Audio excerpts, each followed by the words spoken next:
Hey everyone. Welcome back to Vision Harry. Get ready for an amazing tale. Gringotts' blood scan revealed 37 illegal bindings on Harry and Dumbledore's 50-year plot exposed. Smash that like button and subscribe for more. Here we go.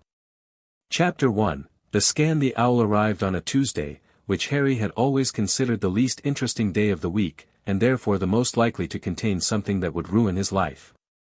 He was sitting at the kitchen table at number 4, Privet Drive, eating toast that Aunt Petunia had made slightly too thin, deliberately, he suspected, as a form of protest against his continued existence, when the tawny owl dropped a sealed envelope into his marmalade and immediately stole a corner of his toast before he could stop it.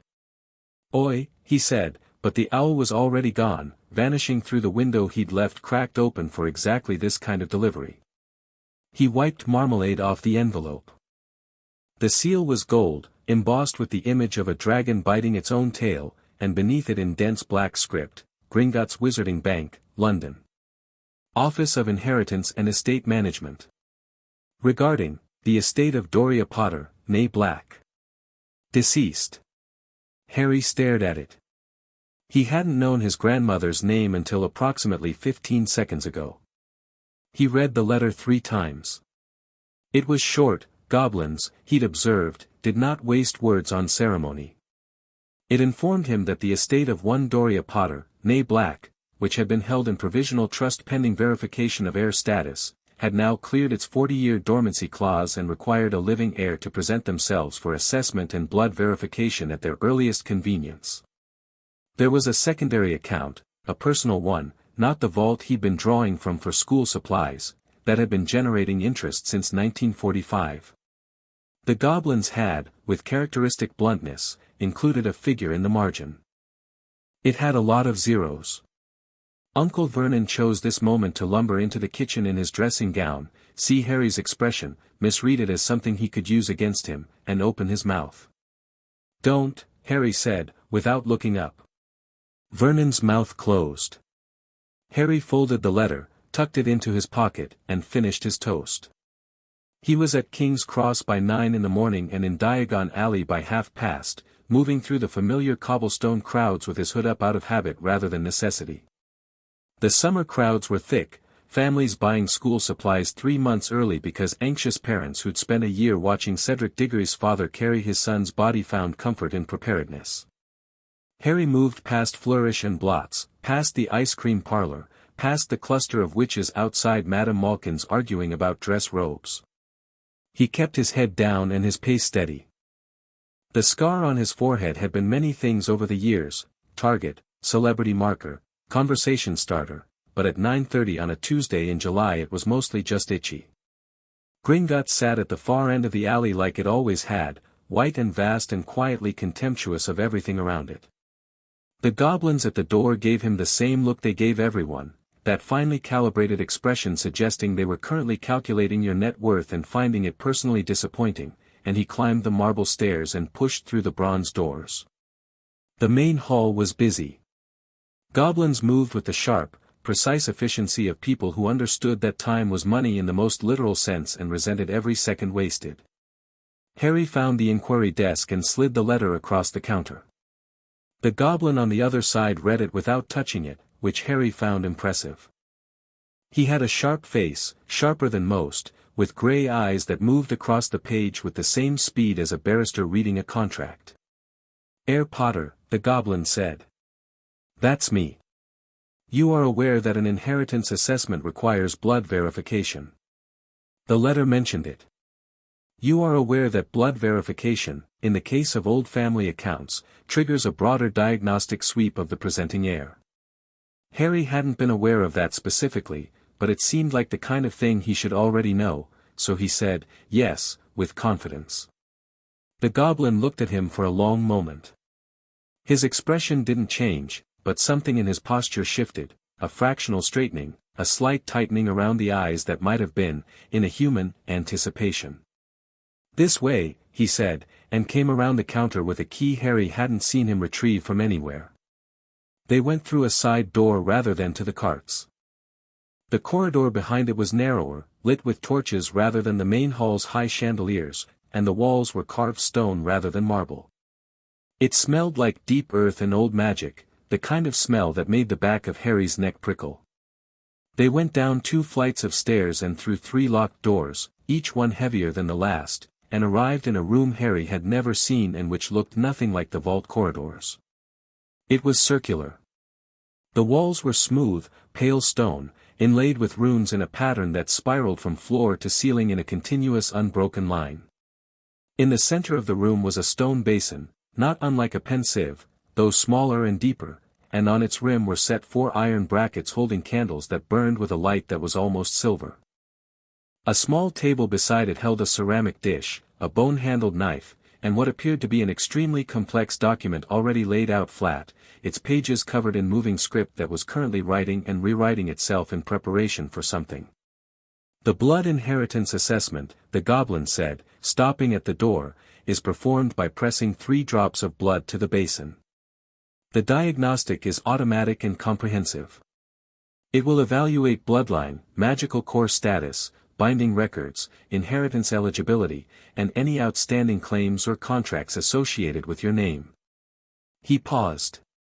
The last comprehensive scan of this type performed on a member of your family was in 1943, when your great-uncle Charles Potter presented for inheritance assessment. Right, Harry said. Heir Potter. Yes. Is there anything you would like to tell us before we begin? Harry looked at him. Like what? Anything, the goblin said, with careful neutrality, that you believe might be relevant to the results. Harry thought about this honestly. He thought about the scar, and the Horcrux theory Dumbledore had been dancing around without saying directly, and the strange moments where his magic felt like it was pushing against something from the inside, like water pressure building behind a wall, and the dreams that weren't quite dreams, and the way every defense professor he'd ever had looked at him like he was a problem they hadn't been trained for. Probably a lot, he said.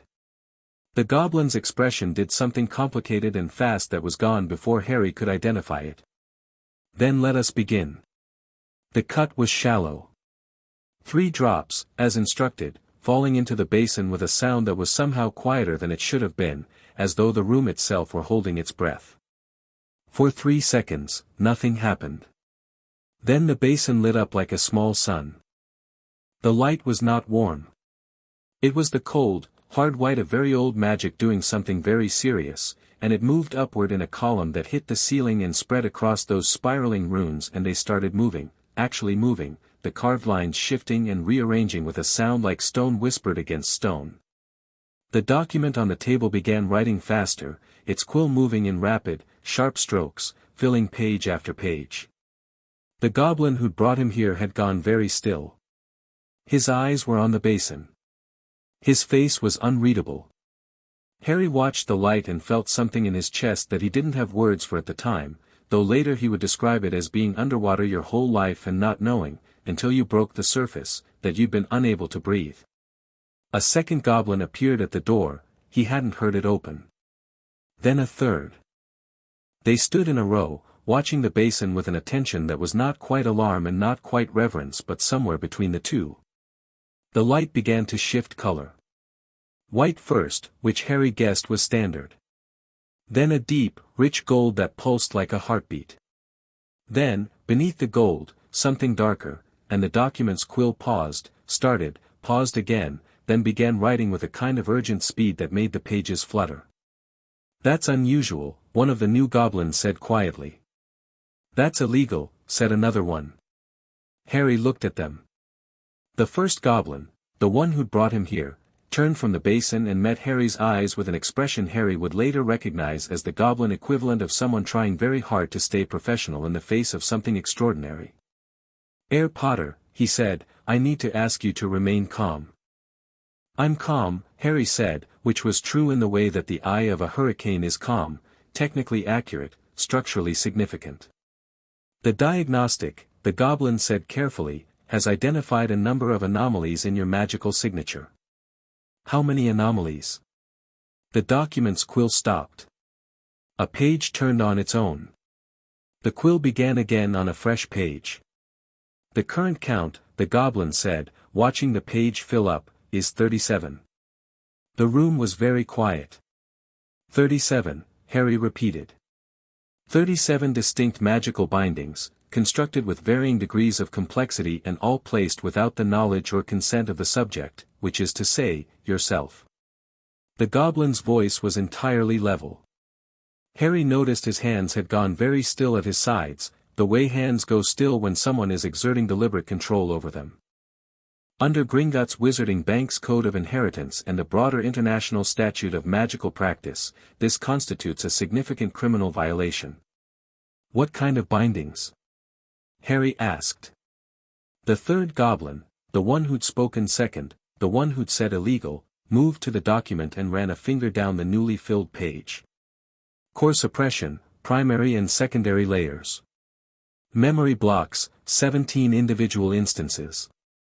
Inheritance redirection, multiple accounts rerouted without heir authorization. Bloodline obfuscation, partial. Loyalty compulsion, mild to moderate. Personality dampening, sections 3 and 7 of the Standard Index. Prophetic awareness block. He looked up. His expression was not pity. It was something harder than pity and more honest. And one binding that I have not seen in 40 years of practice, which is a complete magical identity suppression, a binding that was designed to prevent the subject from ever fully manifesting their true magical ability. The basin was still glowing. The gold light had overtaken the white entirely. Who placed them? Harry said. The room was very quiet again. The diagnostic, the first goblin said, choosing his words with the precision of someone navigating an active minefield, does not identify by name. It identifies by magical signature. He paused. The signatures are consistent. 34 of the 37 bindings were placed by the same hand. Same hand, Harry said. One person. One person. Harry looked at the basin. The gold light pulsed.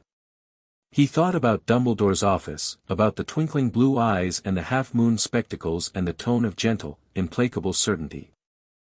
He thought about every time he'd been steered away from a question, every time he'd walked out of a conversation knowing less than when he'd walked in but somehow feeling fine about it. He thought about the way Dumbledore always knew where he was, always seemed to have anticipated his next move, always had a reason, a good reason, a kind reason, why Harry should go back to the Dursleys, should stay out of adult matters, should trust, should wait, should not yet. The other 3, Harry said. 2 appear to be very old, predating your birth by at least a decade. Their origin is unclear. The third, the goblin with the document paused. The third is fresh. Within the last year. Harry's jaw tightened. The door opened again, and the goblin who entered was different from the others in the way that a headmaster is different from a teacher, not in appearance, necessarily, but in the weight of authority that moved with him. He was older, with a face that looked like someone had carved experience into it with an ungentle hand, and his eyes were the color of old copper. Every other goblin in the room straightened. Herr Potter, the older goblin said, stopping at the edge of the basin's light. My name is Ragnarok. I am the director of Gringotts. I have been called here because the diagnostic currently running in this room is the most significant result we have produced in over half a century. He looked at the basin, then at Harry, with the direct, unornamented regard of someone who found social performance a waste of time. I have questions. So do I, Harry said. Something that was almost a smile passed across Ragnarok's face. Good. Sit down. There was no chair in the room. A goblin produced one from somewhere. Harry chose not to question this, and set it near the basin, and Harry sat down, and Ragnarok remained standing, which established a dynamic between them that was not about height but about something more fundamental, 2 people who had decided to deal with each other honestly. The full results, Ragnarok said, will take several hours to complete. The diagnostic is still running. What I can tell you now is this. He linked his hands behind his back and looked at the moving runes on the walls. Gringotts holds a charter, older than the Ministry of Magic, older than the Statute of Secrecy, older than most of what wizardkind considers its legal framework, that grants us absolute authority over matters of inheritance, estate management, and the magical well-being of account holders. When a crime is committed against an account holder that involves their magical core, which is, from our perspective, their fundamental financial and personal asset, we are not required to report to the ministry. We are required to act. Act how? Harry asked. We are required to remove the illegal bindings, Ragnarok said, with the consent of the account holder, and to document the full extent of the violation so that it may be presented before whatever body of law the account holder chooses to pursue. Harry was quiet for a moment. The basin hummed. Pages turned. You're saying you can take them off, he said. All of them. Yes. And it's documented. So there's a legal record.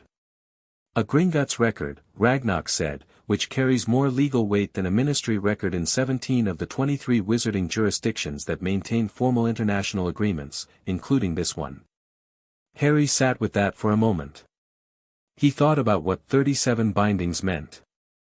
He thought about 14 years, his entire life, spent behind 37 locks he'd never known existed. He thought about being 11 years old and calling the broom to his hand in that first flying lesson and feeling something enormous and barely contained surge through him, something that frightened even him for a second before it focused and sharpened into flight. He thought about how it had always felt like that, like he was fighting for every inch of his own magic, like there was a ceiling in him that he kept hitting, like he was perpetually slightly less than what he should be. 37 locks. Do it, he said. Ragnarok looked at him for a long moment. You understand that removing core suppression bindings of this magnitude is not comfortable. I've had the Cruciatus curse, Harry said. Do it. The director's copper eyes held his, and there was something in them, not admiration exactly, because goblins were economical with their admiration, but the particular attention someone gives to a thing they are revising their assessment of. We will begin with the binding records and the minor compulsions, Ragnarok said. The core suppression will be last. You will want to have eaten before that one. He gestured and one of the other goblins, the one who'd named the bindings, produced a folder and set it on the table. This is your file, Heir Potter. Everything Gringotts holds regarding the Potter and Black estates. Your parents' will. Your grandmother's trust. 17 secondary accounts. The contents of Vault 687, which you did not know existed, and which has been yours since birth. A pause, weighted as stone. You will want to read it carefully. Harry reached for the folder. One more thing, Ragnarok said. Harry looked up. The Potter will, the director said, was sealed by ministry order in November 1981, 2 days after your parents died. It has never been read in open session. It was never entered into probate. His voice was perfectly flat. The order sealing it was signed by Albus Dumbledore, acting in his capacity as Supreme Mugwump of the International Confederation of Wizards. The basin pulsed gold one more time. The document's quill had finally stopped. The page it had stopped on was full. Harry looked down at the file in his hands. He opened the first page. At the top, in clean official script, were the words, Last Will and Testament of James Charles Potter and Lily Juniper Potter, née Evans. Sealed under Ministry Order 447/81. Unsealed, this day, by order of the Gringotts Director under Charter right of account holder access. He started reading. He was still reading 2 hours later, sitting in a different room, a proper one this time, with a fire and a chair with arms and a small table that a goblin had silently stocked with food and tea at some point, because apparently Ragnarok ran an efficient operation. The folder had expanded, the way magical documents do, to accommodate its full contents, and what had looked like 40 pages was closer to 300. The Potter will was 11 pages long and detailed, the kind of document that clearly came from a solicitor who had been paid well and had earned every galleon. James and Lily Potter had, in November 1979, commissioned a full estate plan. They'd been 20 years old. 20, and they'd sat down with a goblin solicitor and a pureblood trained wizard lawyer and they'd planned for everything, because they were fighting a war, and people fighting wars either refuse to think about death or they plan for it with the obsessive clarity of people who've already watched friends die.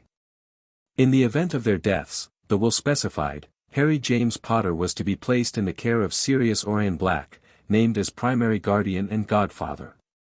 In the event of Sirius Black's incapacity or death, guardianship was to pass to Frank and Alice Longbottom, named as secondary guardians.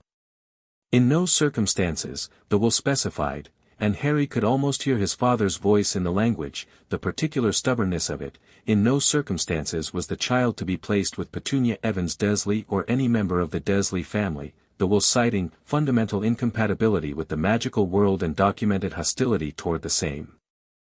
The document had a line through this section. Not a legal redaction, an actual line, inked through paper, as though someone had physically crossed it out and written in the margin, emergency placement, blood ward protection takes precedence. Authorization, APWBD.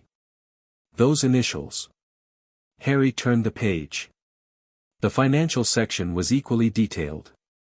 The Potter estate, and it was considerably more extensive than the vault he'd been drawing from, considerably more, was to be managed by Gringotts in trust until Harry's 17th birthday, at which point full lordship transferred to him.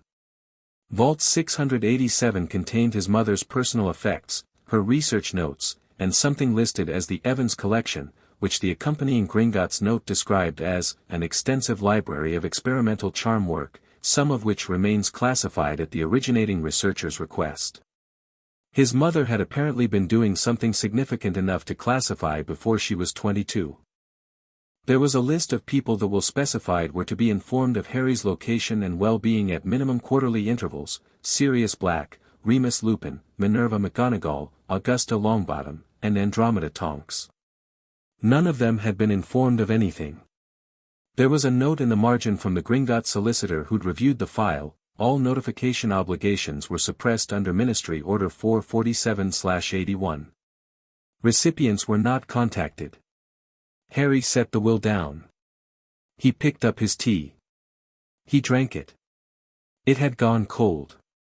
He thought, with the particular clarity that comes when you stop being surprised by things and start simply cataloguing them, about Sirius who'd been sent to Azkaban without a trial, whose innocence had been dismissed without investigation, who had spent 12 years in the worst prison in the wizarding world for a crime he hadn't committed. Sirius, who was also Harry's legal guardian. Who had been entitled to custody of Harry the night his parents died. Who had been removed from that custody not by any legal process but by the physical act of Dumbledore placing Harry on the Dursleys' doorstep and sealing a will that said he couldn't. His tea was cold. He poured another cup. The binding records were worse. The Gringotts diagnostic had produced a clean, annotated chart of all 37, organized by type, date of placement, and estimated effect on the subject. Harry read it the way he'd read the will, with complete, focused attention, reading every word, following every implication, not letting himself feel it until he had the full shape of it. Core suppression, primary layer, placed November 1, 1981. Age, 1. 1 year old. Memory block 7, placed June 1992. The day he'd come home from first year. Something had been removed from his memory in the summer of 1992 and he would never know exactly what it was, though the diagnostic noted the block's likely subject matter as inheritance and family status information. Loyalty compulsion, moderate grade, placed September 1, 1991. The 1st of September. His first day of Hogwarts. Harry read that entry 3 times. He'd been sitting on a train, 11 years old, never having had a real friend in his life, and somewhere between the barrier at King's Cross and Hogwarts Castle, someone had placed a compulsion on him, not a strong one, not the kind you'd notice, just a gentle persistent tilt, the magical equivalent of a slope, designed to make him feel positively and uncritically towards certain people and institutions. The diagnostic couldn't name which people. It was calibrated to a specific magical signature, which meant whoever cast it had known who Harry would be spending time with. Hermione's face crossed his mind, her expression on that first night, bossy and nervous and somehow immediately essential. He wondered how much of his immediate, bedrock certainty that she was his friend, that she was important, was real and how much was a nudge. He shut that thought down fast, because it was the kind of thought that could hollow you out if you let it, and he needed to stay whole for this. He turned to the last page of the binding record. The identity suppression binding, the one the goblin had said he hadn't seen in 40 years, was listed last, as though even the diagnostics organizing logic found it the most significant. Identity suppression, total grade. Placed November 1, 1981. Designed to prevent manifestation of full magical inheritance, including but not limited to, hereditary ability access, instinctive defensive and offensive magic, Parselmouth talent, blocked, secondary layer, animagus potential, fully blocked, magical resonance with bloodline artifacts. Effect: subject has been manifesting approximately 30 to 40% of true core capacity for entirety of magical education. He closed the folder. He sat with his hands flat on his thighs, looking at the fire, and he let himself feel it, all of it, the whole compressed, suffocating shape of it, for exactly 60 seconds. He counted them. Then he put it away and picked up the folder again. Ragnarok returned at dusk, when the fire had burned down and Harry had read every page twice.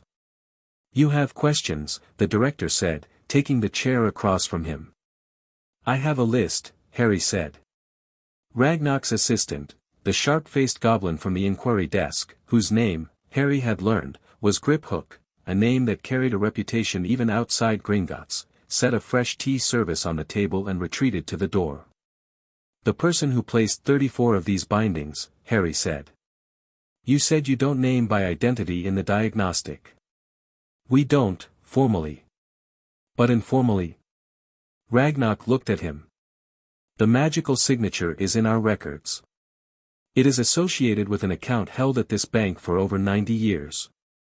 We are not, under our charter, permitted to name that individual to you without their presence. But you'd recognize it. Any senior Gringotts assessor would recognize it, yes." A pause. "It is not a subtle signature." "No," Harry said. "I don't imagine it would be." Another pause. Ragnarok looked at the fire, and the firelight made his copper eyes look very old. "I want the bindings removed," Harry said. "All of them. Starting tomorrow." "The process will take 3 days for the full set," Ragnarok said. "The core suppression alone requires a full day. You will need to remain in London, near the bank, as your magic stabilizes." "I can do that." "You will need someone present who can assist if the removal of the memory blocks causes acute distress. The memories will return. Not all at once, and not in order, but they will return." Ragnarok met his eyes. "Some of them will be, I know," Harry said. Ragnarok studied him for a moment. "Do you have someone?"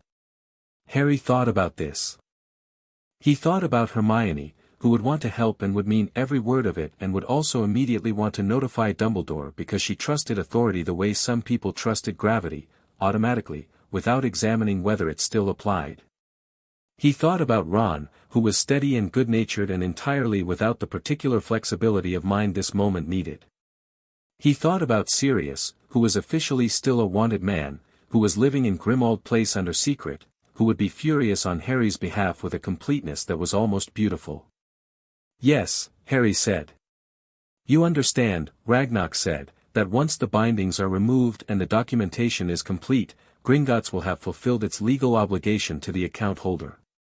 What you choose to do with the information is your own business. We do not advise on strategy." "I understand." "However," Ragnarok said, and something in his tone shifted, not quite conspiratorial, but a degree warmer, a degree more direct, "the charter I mentioned. The one that is older than the ministry."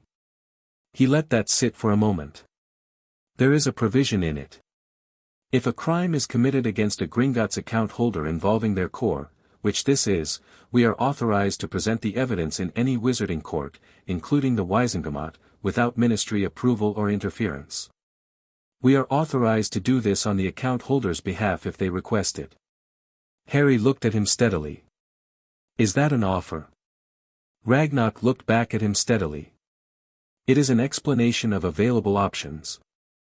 The fire popped. Outside, through a high narrow window Harry hadn't noticed, he could see London going dark, the sky bruising purple over the rooftops. "I'll want everything documented," Harry said. "Every binding. Every date. Every effect. I'll want the will, unsealed and certified. I'll want the financial records for every account that had transactions redirected away from my control." He paused. "And I'll want whatever you have on Vault 687. "Everything is already being prepared," Ragnock said. "I thought it might be." For the first time, Ragnock smiled, a small thing, barely a shift in his face, but genuine. "You are not," he said, "what I expected." "What did you expect?" "Someone who would need convincing." He stood. "Be here at 7 tomorrow morning. Eat well tonight. Sleep if you can." He moved toward the door, then paused without turning. "Air Potter. The primary binding, the identity suppression. When it is removed, your magic will need approximately 12 hours to stabilize before it will feel like your own." "And after 12 hours?" Harry said. Ragnock was quiet for a moment.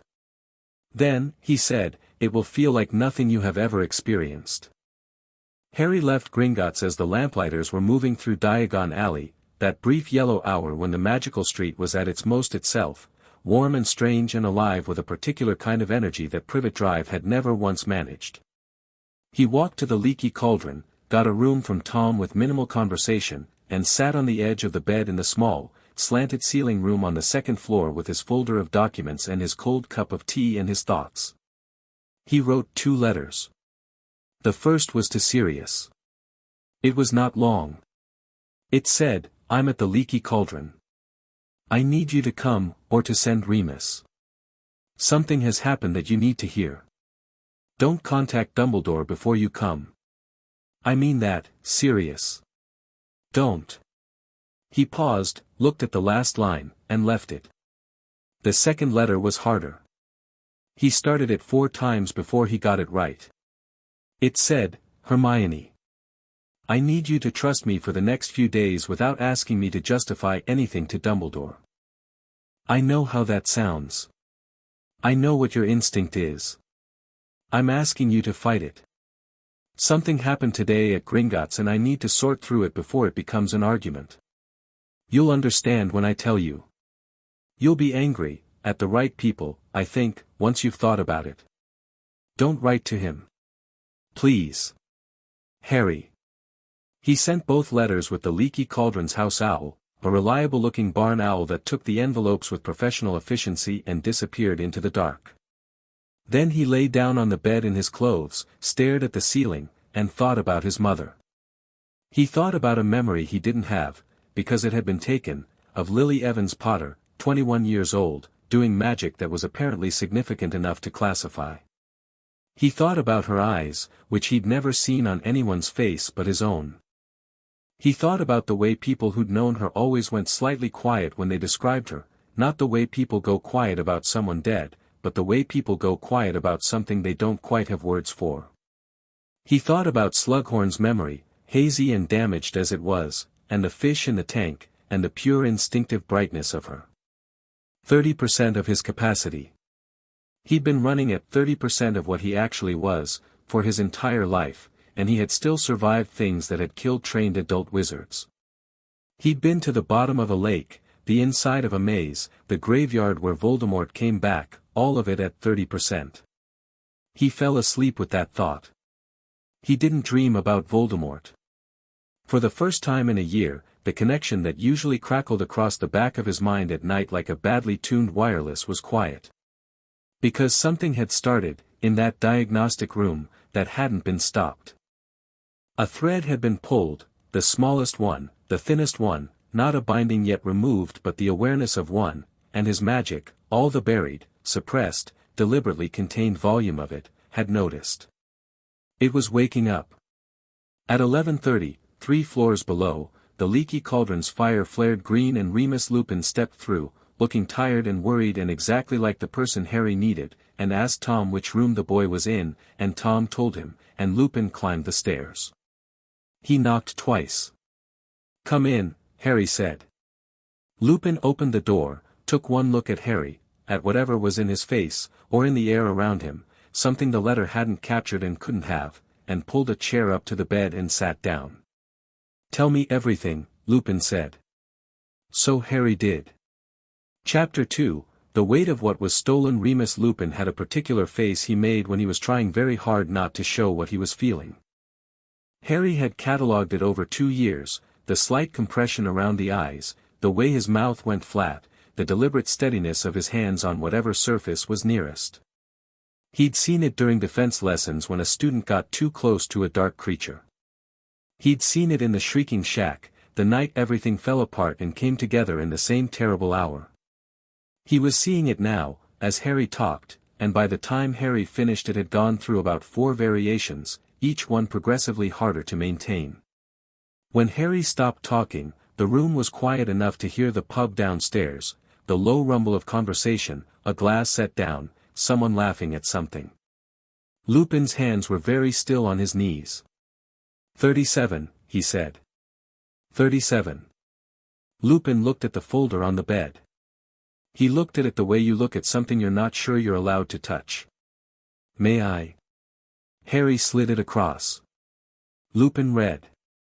Harry watched him read, watched the flat mouth get flatter, watched the compression around the eyes deepen past what he'd seen before. He got to the will and went very still for a full minute, the page not turning, and Harry knew which part he'd hit.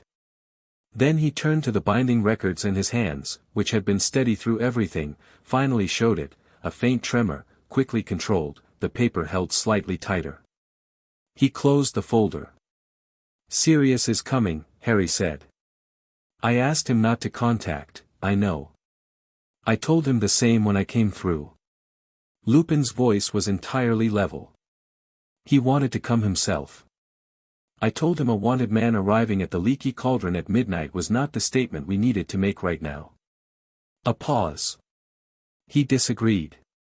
We argued. I won on the grounds that I was already dressed. Despite everything, Harry felt something loosen in his chest. How long did the argument take? 11 minutes. He has gotten faster at accepting logic he doesn't like. Prison did that, oddly. Lupin looked at the folder again. Harry. The will. I know. The guardianship clause, I know. He should have had you. Lupin's voice cracked once, a hairline fracture, controlled immediately. From the night it happened, he should have, I know, Harry said, for the 3rd time, and the 2 words carried everything neither of them was going to say in this particular moment, because some things were too enormous to approach directly and you had to circle them and come at them sideways and maybe in a different conversation on a different night. Lupin nodded once. He picked up the cold teapot, found it empty, stood up, and made them both fresh tea with his wand in the way of someone who needed something to do with his hands. "What do you want to do?" he asked, with his back turned, heating the water. "Remove the bindings first," Harry said. "All of them. It takes 3 days. Then I want to know what I actually am before I decide anything else." Lupin turned around. Something crossed his face, a flicker of the old Hogwarts professor, the one who'd been genuinely brilliant at the job before everything fell apart. "That's the right order," he said. "After that," Harry said, "I want to have the will entered into probate. Officially. In front of the Wizengamot." He paused. Ragnarok said Gringotts can present evidence directly. Lupin went quiet again, but it was a different kind of quiet, the kind that meant he was thinking fast. "That would be, Harry, that would be a very large move." "Yes. It would become public. Very quickly. Once the Wizengamot is involved, I know." Lupin looked at him for a long moment. In the lamplight of the small pub room, with the folder of stolen things between them on the bed, he looked both older and younger than usual, older around the eyes, younger in the sudden, unguarded quality of his expression. "Your father," he said quietly, would have done exactly this. I know that too, Harry said. I was counting on it. The second day of July arrived the way the best and worst days tend to, quietly, without ceremony, the sun coming up over London like it wasn't particularly interested in the drama about to happen inside the white marble bank at the end of Diagon Alley. Harry arrived at 5 minutes to 7. Ragnarok was already there. The room was the same, the runes, the basin, the silver candles, but it had been rearranged. The stone basin was off to one side now. In its place was a low, wide couch, which looked somewhat out of place against the ancient carved walls, and next to it a tray of what turned out to be very strong goblin tea and something that might have been pastry if pastry occasionally tasted faintly of minerals. Eat, Ragnarok said, by way of greeting. Harry ate. Ragnarok briefed him. The process, he explained, worked outward from the smallest bindings, the compulsions, the emotional overlays, and worked inward toward the core suppression last. Each removal would feel different depending on the binding's nature. Some would feel like nothing. Some would feel like pulling a splinter. The core suppression was not going to feel like a splinter. The memory blocks, Harry said, around a piece of the mineral pastry. When those come out, they will release gradually, Ragnarok said. It is not instantaneous. Your mind will process them over hours, sometimes days. Old memories surfacing in new context. He paused. It is advisable not to make any significant decisions in the immediate period following a memory block's removal. Define immediate. An hour. Perhaps 2. I can do that. Griphook appeared with a second goblin, one Harry hadn't met, introduced as Sharpclaw, who was apparently the bank's senior binding specialist, a title that under normal circumstances Harry would have found interesting in an academic way and was currently finding interesting in a much more urgent way. Sharpclaw had arms twice as long as seemed proportionate and fingers that moved with the particular delicacy of someone who worked with invisible, intricate things for a living. We begin with the loyalty compulsion, Sharpclaw said, in a voice like gravel shifted in a stream. Hold still. Breathe. Harry held still and breathed. The first removal felt like a sound he'd been hearing so long he'd stopped noticing it suddenly going quiet. A low-grade hum he hadn't known was there, gone. The absence of it was, strange. Not painful. Just strange. Like a room that had always had a smell becoming odorless. He sat for a moment in the quiet of it and tried to locate what had changed. The honest answer was that something that had felt like warmth toward a certain set of people and ideas now simply felt like a choice. Like a preference he actually owned rather than one that had been installed in him. It was barely distinguishable from what it had been, but the distinction was real, and he noticed it, and he filed it. Next, he said. The compulsions went quickly, 4 of them, removed in a sequence that took less than 20 minutes. Each one left a slightly different absence. A slight loosening around how he felt about Gryffindor, specifically, not that he'd stopped being proud of it, but the visceral, instinctive belonging had been reinforced beyond what was natural. A loosening around his relationship with certain objects. A very particular one around his scar, which had made him instinctively feel that it was a defining thing, a thing to be worn and owned and accepted, rather than simply a mark on his forehead. He touched the scar after that one came out. It felt, for the first time, like just a scar. The personality dampening took longer. Sharpclaw worked at it for 40 minutes, his 2 long fingers making precise adjustments in the air around Harry's head that Harry couldn't see but could feel, like threads being carefully cut, each one releasing something he hadn't known was compressed. What does that one do, exactly? Harry asked, midway through. You have a tendency, Sharpclaw said, without pausing, to minimize your own observations. To second-guess your instincts. To defer to authority even when your instincts are telling you something different. He cut another thread. That is partly your nature, yes. But it has been, amplified. Made more absolute. Harry thought about every time he'd known something was wrong and said nothing.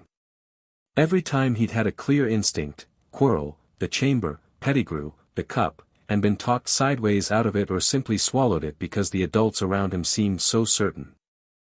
"Take it all off," he said. "I am," Sharpclaw said, mildly. By noon they had cleared 16 of the 37. Harry felt like someone had been steadily opening windows in a house that had been sealed for years. Not dramatically, not a rush of cold air, nothing theatrical, just a gradual increase in light and oxygen, a slow restoration of something he hadn't known was depleted. He was sharper. He noticed things he hadn't noticed walking in. The particular quality of Ragnar's attention, for instance, the way the director watched him with the focus of someone updating a significant calculation. The way Griphook moved with careful efficiency, and also the particular alertness of someone deeply invested in the outcome of today. He filed these observations without judgment and kept going. Lunch was a proper meal, served in a different room, one with a window and actual furniture, and Lupin arrived at 1 o'clock, as arranged, and sat down across from Harry and looked at him with the same recalibrating attention. "You look different," Lupin said. 16 down, Harry said. "Ah." Lupin poured his own tea. "Sirius is being very patient." "How patient?" "He's reorganized Grimmauld Place twice and written 4 letters he hasn't sent yet." Lupin considered. "For Sirius, that is extraordinary restraint. Tell him tomorrow. He can come when the memory blocks start." Lupin looked up from his tea. "You want him there for that?" "He was there the night my parents died." "If the memories that come back are, if they're from before the binding," Harry paused, working it out as he said it. "He might know what they are. If I'm remembering things from when I was 1 year old, I'm going to need someone to help me understand what I'm seeing." Lupin was quiet. "Then, that is, yes. That's right. That's very smart." "I have my moments," Harry said, dryly. Lupin smiled, and it was the real one, the one that was tired and fond and a bit ruined and completely genuine. The memory blocks began coming out that afternoon, and they were nothing like splinters. The first one, memory block number 3, per the diagnostics numbering, from the summer of his 3rd year, released with a sensation like a bruise being pressed, sharp and nauseating for a second, and then it was simply there, a fragment of recollection slotting into his mind with the completeness of something that had always been there and simply been unavailable. He was 11. Standing in a room he didn't initially recognize, white walls, clean floor, smelling of paper and wood polish. Then he recognized it. Dumbledore's office. But he was small in it, first year small, the way the scale of the place had felt enormous when he'd first seen it. Dumbledore was speaking, and Harry, at 11, was listening with the focused attention of a child being told something important by someone important. The words were muffled, the memory was partial, the block's removal incomplete, but the shapes were clear enough. Dumbledore was talking about the Dursleys. About the Blood Ward. About why it was necessary. Harry at 11 had nodded, because of course he had, because a kind voice had told him something reasonable sounding and the compulsion had tilted him toward acceptance and the personality dampening had smoothed over the instinct that said but I hate it there and, the memory dissolved. Harry sat still for a moment. "Do you need?" Lupin started. "No," Harry said. "Keep going." The second block came loose an hour later, and this one was cleaner, more vivid, with sound and smell intact. He was at Privet Drive. He was 4. This surprised him, because he had virtually no clear memories of being 4, and he'd always assumed that was simply how early childhood worked. He was 4, and he was in the cupboard under the stairs, his cupboard, already familiar by then, already smelling of his small presence, and he was crying with the silent efficiency of a child who had learned that audible crying produced worse outcomes than quiet crying. He was crying because Dudley had taken something, a toy, maybe, or a book, something small and his, and there was nothing he could do about it. But here was what the memory contained that it hadn't been able to give him before: his hands had been glowing. A soft amber glow, warm as a lamp, his own involuntary magic pushing outward from his misery, and it had lit the dark of the cupboard like a small sun, and for a few minutes, in the amber light, the cupboard had looked like somewhere a person could live. Then the glow had simply stopped. Midway through. Not faded out naturally. Stopped. Cut, precisely, like a candle snuffed by deliberate fingers. He remembered the confusion of it, the sudden dark, the sense of something present a moment ago being simply absent, and then crying harder, not understanding why the one thing that had been comforting him had been taken away. He opened his eyes in the room in Gringotts and found that his hands were glowing faintly amber now, the same color, the same instinctive warmth. He looked at it. Sharpclaw paused his work and looked at it too, with the expression of a craftsman recognizing his own handiworks in verse. The suppression began very early, Sharpclaw said, quietly. November 1st, 1981, Harry said. I was one. The secondary layer, the emotional suppression on core expression, appears to have been reinforced at intervals. Your 4-year-old instance was one such reinforcement. Harry looked at his hands. The amber glow was steady and calm and entirely his. How many intervals? Sharpclaw was quiet for a moment. We have identified 6. 6 times. 6 times he had started to break through, to express something real and full and his, and 6 times it had been snuffed out. He let himself feel the particular shape of that specific anger, let it pass through him without stopping, and then he set it aside. Continue, he said. Sirius arrived on the morning of the second day looking like he'd slept for 4 hours and spent the other 20 either furious or fighting the urge to be, which was accurate. He was wearing his cleanest robes, which said something about his state of mind. Sirius dressed for occasions he considered significant, and his gray eyes were doing that thing they did where the humor in them was so deeply submerged under something more serious that it almost wasn't visible. He stopped just inside the door of the preparation room and looked at Harry. Harry looked back at him. Sirius crossed the room in 3 strides and put both hands on Harry's shoulders and looked at him with the specific, unornamented attention of someone checking whether a person they love is actually alright, not performing being alright. I'm okay, Harry said. I know you are, Sirius said, roughly. I can see that. I'm angry on your behalf, which is different and fully valid. He let go, stepped back. His jaw was tight. Remus showed me the will. I know.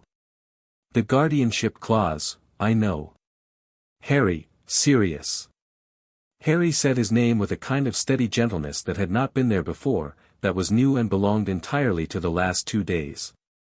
I'm not going to fall apart. I need you to not fall apart either, because I need your help and I need you functional. He paused. You can be furious and functional at the same time.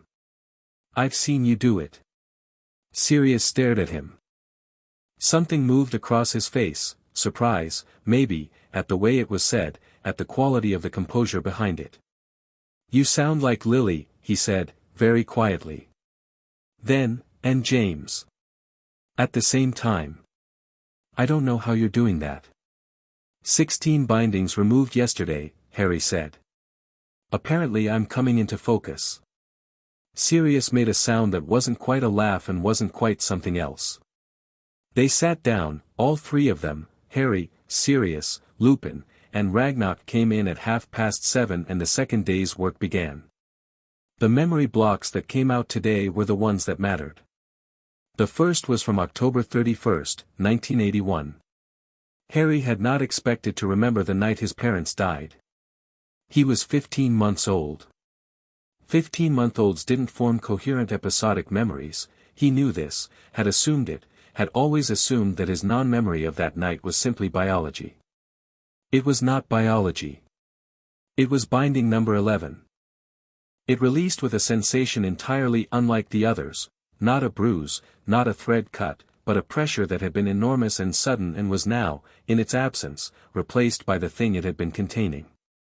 He went somewhere else for a while. He was in his mother's arms. That was the first thing, the smell of her, which he could not have described but which his body knew absolutely and recognized with the force of something much older than thought. She was moving quickly, upstairs, her heart beat fast against his cheek. There was sound below. There was a voice, cold and high and wrong in the way that things are wrong in nightmares, wrong in the particular register that bypasses intellect and hits the brain stem directly. His father's voice, below. Firm, fearless in the specific way of someone who knows they are going to lose and is choosing to stand anyway. Then nothing from below. His mother put him in the cot. She was crying without making noise, he could feel it in the tension of her arms as she laid him down, in the single tear that dropped onto his cheek as she kissed his forehead. She said something. Her exact words were lost, the memory was his, and 15-month-olds don't process language with retrieval clarity, but the shape of what she said was clear. It was, "I love you. I love you. Whatever happens, this is not your fault and you are not." The door opened. Green light. Harry resurfaced in the room in Gringotts with Sirius's hand on his arm, gripping hard enough to ground him, and Lupin on his other side, and both of them had the faces of men enduring something they cannot fix by enduring it, which is the hardest kind. He breathed. "I'm fine," he said. "Harry, I'm fine." He was. He was shaking slightly, which he acknowledged as a physical response and not a structural failure. "I remember her face." Nobody said anything. "I remember her face," he said again, to himself, because the distinction between "I have been told she had green eyes" and "I remember the exact shape of her face looking at me" was not a small one, and he needed a moment to simply hold it. Sirius was shaking. He was gripping Harry's arm and his jaw was working and he was looking at the far wall with the expression of a man keeping himself together by sheer force of will, which was new, because Sirius Black had always been the kind of person who felt things loudly. "She knew she was going to die," Harry said. "She had time. She could have." He stopped. "She put me in the cot and she stood between me and the door. She didn't run. She didn't hide. She chose," Lupin said, very quietly. "Deliberately. That's what made it work. The protection. She had to choose it." Harry looked at him. "We, James and Sirius and I, we knew, after. Not everything, but enough. The magic Lily left on you that night wasn't an accident. It wasn't just a mother's love in the abstract sense. She knew things about magic that none of us understood." Lupin's voice was careful, tender with old grief. "The Evans collection in Vault 687. Her research. She'd been working on something for 2 years before she died. Sacrificial protection theory. She believed ancient magic operated on consent and intention in ways that standard theory didn't account for." "She was right," Harry said. "She was right," Lupin agreed. The second significant memory of the morning came an hour later and was quieter and, in some ways, worse. He was 5.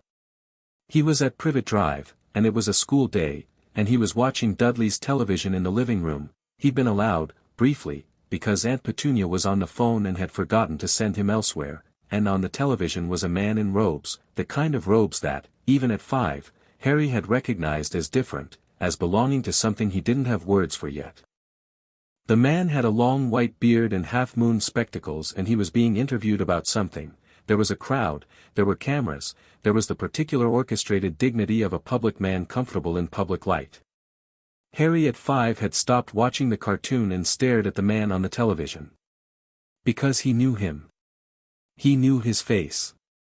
He knew it from somewhere that was already behind a wall, already blocked, the way only blocked memories feel, like a word on the tip of your tongue that keeps sliding away, and the recognition had produced in him a sharp, wordless feeling that 5-year-old Harry had no vocabulary for. What it was, Harry understood now, 15, watching the memory from the outside, was that Dumbledore had visited. Not once. He'd been there. At Privet Drive, before the letter, before Hogwarts. He'd been there more than once. And every visit had been followed by a block. The 5-year-old had known the face but not been able to hold on to why he knew it. That was the feeling. Harry looked at Sirius after this one surfaced. Sirius's expression had resolved itself, over the course of the morning, from barely controlled fury into something colder and more deliberate, a kind of icy clarity that Harry recognized, because he was feeling it himself, and it was apparently a family trait. He was checking on me, Harry said. Not just trusting the Dursleys to handle it. He was there. He was managing it in person. Yes, Sirius said. He saw what they were like. He had to have. Yes, Sirius said again, in a voice like a door closing. And he kept me there anyway. The room held that statement for a moment. Because of the Blood Ward, Lupin said, not defending it, Harry could hear, but trying to understand it, which was different. Lily's sacrifice created a protection anchored in her blood. While you were in Petunia's house, in the home of someone who shared that blood, it held. Does it hold? Harry said. The Blood Ward? Lupin looked at the wall with the expression of someone doing difficult mental arithmetic. After the graveyard. After Voldemort used your blood, Ragnarok, Harry said. The director, who had been standing near the door with the quiet authority of someone who is always the most important person in the room without needing to demonstrate it, looked up. The Blood Ward protection anchored to my mother's sacrifice and Petunia Dursley's blood, Harry said. Given that Voldemort used my blood in his resurrection ritual last June, does it still function? Ragnarok was quiet for 3 seconds. Which was, from him, a significant pause. No, he said. The ward's integrity was compromised at the moment your blood was incorporated into a foreign magical construct. It has been functionally void since June 24th of last year. Sirius stood up. So he kept me there, Harry said, with perfect calm, for 15 summers, including the one coming up after this conversation, based on a protection that stopped working a year ago. So it appears, Ragnarok said. Sirius was across the room in 4 strides, his fist against the wall, controlled at the last second to a flat-palmed impact rather than a full punch. The stone didn't care either way. He stood there breathing, his forehead almost against the wall, for 10 seconds. Sirius, Harry said. 1 moment, Sirius said. Harry waited. Sirius turned around. His expression was composed with the precision of a man who has decided composure is a weapon and is choosing to pick it up. Right, he said. We're taking you out of that house. Yes, Harry said. We are. The 3rd day was the core suppression, and the day before it Ragnarok made him sleep. Not a recommendation. An instruction, delivered with the authority of someone who considered the physical welfare of account holders a financial concern. Harry slept for 10 hours in a room Gringotts maintained for exactly this kind of extended assessment, plain walls, very good mattress, total dark, and woke up feeling like a vessel that had been emptied and refilled with something cleaner. He ate breakfast with Sirius, who had stayed in the bank overnight through a combination of Ragnarok's pragmatic hospitality and Sirius's absolute refusal to leave. They ate in a room that Harry privately thought probably wasn't usually a dining room but had been briefly converted to one for their benefit, and Sirius talked, deliberately, Harry recognized, filling the quiet with the kind of ordinary conversation that was its own form of care. He told Harry about Grimmauld Place. About the hours he'd spent going through the Black family library, which contained exactly the kind of dark material you'd expect from a house that had been managed for 3 generations by enthusiastic dark magic enthusiasts, but also, and this was the part Sirius delivered with a complicated mix of reluctance and pride, some of the most comprehensive magical theory texts in private circulation. About how Buckbeak had eaten an entire crate of dead ferrets and seemed extremely pleased with himself. About Creature, who remained deeply unpleasant but had begun, under whatever mechanism governed house elf psychology, to respond to direct orders without the passive resistance and creative misinterpretation that had been his primary mode of communication. Harry laughed. Genuinely. Several times. And noticed the laughter felt different, less like something performed to reassure people he was okay and more like something that simply happened because things were actually funny. Sirius noticed too. He said nothing, but his eyes did something warm and a little wrecked that Harry was choosing not to examine too closely. At 9 o'clock they went back to the room with the runes. Sharpclaw was there. Ragnarok was there. 2 additional goblins whose names Harry didn't catch but who radiated the specific energy of people called in because something significant was about to happen and extra witnesses were prudent. Lupin arrived at 5 past, slightly breathless, with a flask of something that turned out to be a mild calming draught, not a sedative, he said, just to keep your heart rate from doing anything inadvisable. Harry took it, because Lupin's judgment on potions had always been sound. The identity suppression, Sharpclaw said, standing in front of Harry with his 2 long fingers already moving in preparation, is the original binding. Everything else was built on top of it or added around it. When it comes out, you will experience a full core expansion. Your magic will adjust. How long does it take? The removal itself is approximately 40 minutes. The stabilization, 12 hours, as the director told you. In the stabilization period you may experience involuntary magical discharge. This is normal. It is advisable not to have your wand on your person during this period, as the wand may not be calibrated for your full core output immediately. Harry took out his wand and set it on the table. It looked small, lying there. It had always felt like an extension of himself, but it struck him now, with the sharpness of things seen clearly for the first time, that he had never fully owned it. 11 inches of holly and phoenix feather, chosen for a boy whose magical core was running at 1/3 of what it should be. He'd wrung extraordinary things from it. He wondered what it would feel like after. Ready? Sharpclaw asked. Yes, Harry said. The 40 minutes were, intense, was the word he'd use afterward, because the alternatives were all inadequate. It was not pain in the way cruciatus was pain. It was pressure, the profound, total body pressure of something enormous being forced through a space that had been too small for it, the same sensation he imagined a river must feel when a dam breaks. It built in waves, each one larger than the last, and between the waves he could breathe and stay present, and he focused on that, on the breathing, on the small calibrated sounds of Sharpclaw working and the candles burning and Sirius's hand on his shoulder, steady as anything. The amber light came back. It filled the room this time. Not soft and small like his 4-year-old memory, full and steady, every corner of the room, the silver candles on the basin looking like moons inside a sun. Sirius made a sharp sound. Lupin said something very quietly that Harry couldn't hear over the sound of his own pulse.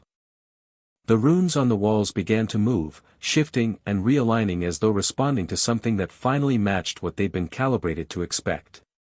Then the pressure broke. It wasn't explosive. It was the opposite, a deep, bone-level release, like the tension of 14 years unspooling all at once. His magic, the full volume of it, settled into him the way your own weight settles into a chair that actually fits you, and for a moment he couldn't move, couldn't speak, could only exist inside the extraordinary new space of himself. Then Sharpclaw said, quietly, "Done." Harry opened his eyes. The room looked different. Not visually, the walls were the same stone, the candles the same silver, but he was aware of it in a way he hadn't been before. The texture of the magic in the runes. The faint signatures of everyone present, distinct and individual the way people's voices are distinct, impossible to confuse once you can hear the difference. Sirius's magic was bright and volatile, contained by effort. Lupin's was deep and complex, layered with something old and earned.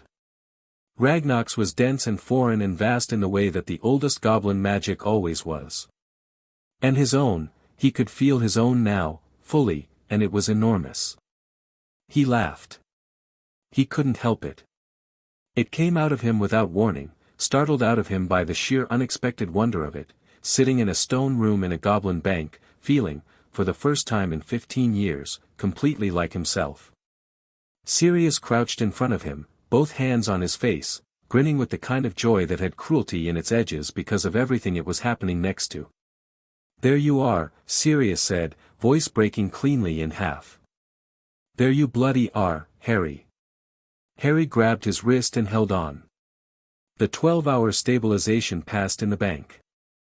Ragnarok had, with characteristic preparation, arranged this. Harry sat in the room with the fire and the good chair and ate and talked and let his magic adjust around him the way new clothes settle into shape. The involuntary discharges were minor, a goblet that suddenly floated 3 inches off the table during a conversation about the Wizengamot, the fire briefly changing color during the memory that surfaced, unbidden, of McGonagall in 3rd year saying, quietly, that he reminded her of Lily. He thought about Hermione. He hadn't replied to her letter. She'd written back twice, increasingly worried, the second one mentioning, carefully, that she'd been in contact with Professor Dumbledore, who assured her Harry was fine, but he'd read that sentence 3 times and then set the letter down and not picked it up again. He wrote to her now, sitting in the goblin's borrowed room, with his magic sitting full and settled inside him and 12 pages of documented crimes in the folder at his elbow. Hermione. I'm coming out tomorrow. There are things I need to show you. I'm asking you, one more time, last time, I promise, not to tell Dumbledore anything until we've talked. What I'm going to show you is going to make you angry. Not at me. Or maybe at me too, for a minute. But mostly at other things.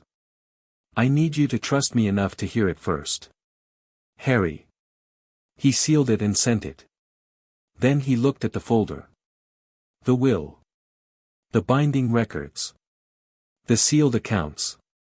The documented magical signature on 34 illegal bindings, consistent across 50 years, belonging to an account held at Gringotts since 1935 under the name Albus Percival Wulfric Brian Dumbledore.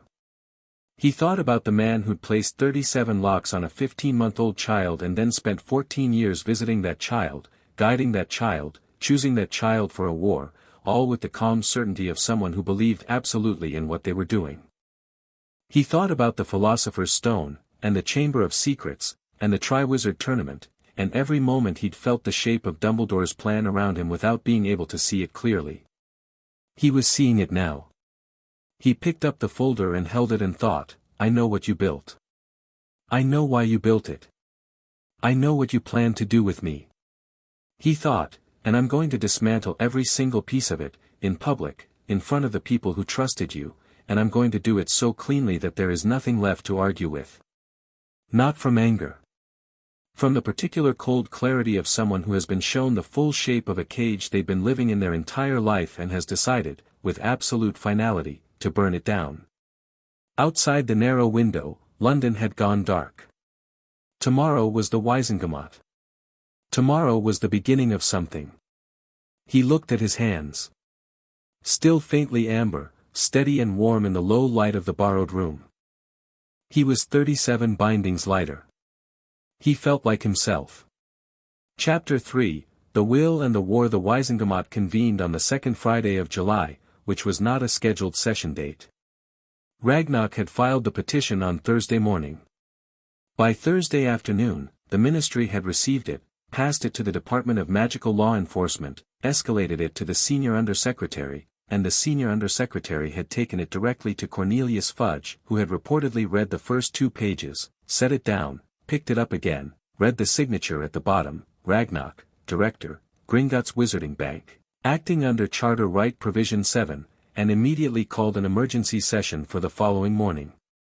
Ragnarok had explained this process to Harry with the quiet satisfaction of someone who had anticipated exactly how it would unfold. The ministry does not like the Charter, he said. They have spent 60 years trying to legislatively reduce its scope. They have failed every time, because the Charter predates the ministry by 400 years and the international agreements that protect it are not subject to domestic revision. He paused, with the particular stillness of someone letting an implication settle. When we invoke Provision 7, the ministry cannot refuse the session. They cannot delay it. They cannot determine its agenda. They receive the petition and they call the session and they sit down and they listen. How many times has Provision 7 been invoked? Harry asked. In the last century? Twice. A pause. Today will be 3. Harry had spent Thursday night at Grimmauld Place. He'd expected it to be grim, he'd been there twice before, and the house had always felt like living inside someone else's bad mood, but Sirius had done something to it. Not a renovation, Exactly. More like a sustained campaign of hostile redecoration.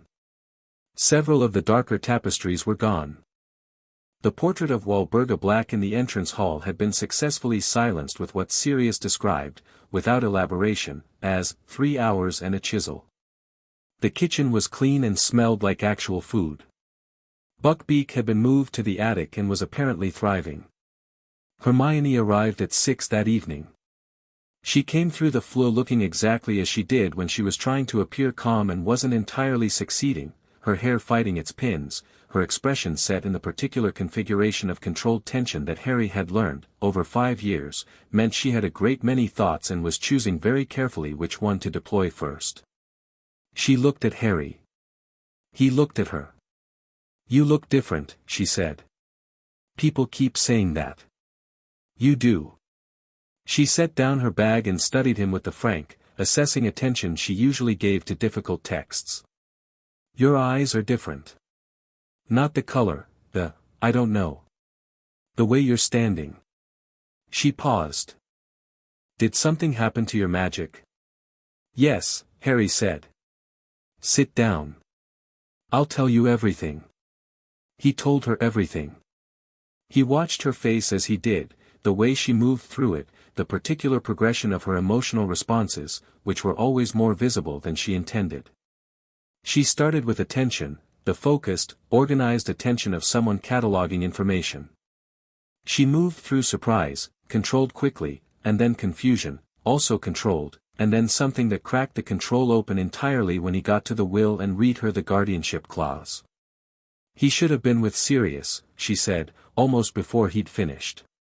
"Yes." From the very, she stopped. She looked at the folder in her hands. "And Dumbledore signed the sealing order himself." "Yes." 2 days after your parents died." "Yes." She was quiet for a long time. Harry let the quiet sit, because Hermione's silences were always doing something, processing, cross-referencing, following chains of implication to their ends. He'd learned early not to interrupt them. "The loyalty compulsion," she said finally, in a voice that was very controlled. "On September 1st, 1991. "Yes." She looked up. Her eyes were bright, and not in the way they usually were when she just understood something. "Harry. I need to ask you something and I need you to be honest with me." "I always am." "How much of," she stopped. Started again. "When you first decided I was your friend." "On the train." "When you knew I mattered," she couldn't finish it. He could see her not finishing it, the sentence sitting incomplete in the air. "Hermione," he said, and his voice was very steady because he'd thought about this, he'd thought about it a great deal on that last night in Gringotts, and he'd arrived somewhere that felt true. "There was a compulsion. It tilted me towards certain people. And I think you were probably one of the directions it tilted me." He watched her face carefully. "But the compulsion got removed on Tuesday. And right now, sitting here, with full access to my actual instincts and my actual feelings and nothing installed on top of them, you are still the first person I wanted to tell. That's mine. That's not anyone's construction." She looked at him for a long moment. Then she pressed her lips together hard and looked at the ceiling and blinked several times with great determination. "Right," she said, briskly. "Good. Fine. What's the plan for tomorrow?" The Wisengamot chamber was older than most of the ministry, built at a time when governance and magic were less separated than they were now, and it showed. The walls were raw stone, the seats arranged in a full circle 3 tiers high, the acoustics designed to carry every word to every corner with perfect clarity. Harry had been in it twice before, both times as a subject rather than a petitioner, both times with the particular disadvantage of being 15 and alone and on the back foot. He walked in today with Ragnarok on his left and a Gringotts solicitor named Goldtooth on his right, followed by Sirius and Lupin, Sirius moving with the loose-limbed, precise energy of someone who had decided that being a wanted man was today's problem and tomorrow's strategy, which was such a serious black approach to things that Harry found it steadying, and Hermione, who had spent the previous night and most of this morning reading every piece of documentation in the folder and had arrived at the session with her own annotated summary, which she'd pressed into Harry's hands in the atrium with the air of someone who had been preparing for a specific exam their entire life without knowing it. The chamber was full. That surprised him, or it would have, 2 days ago. Now he understood it simply as information. Ragnarok had filed Thursday morning. By Thursday evening, the petition's contents had been, apparently, very selectively leaked by parties unknown in the Gringotts legal team.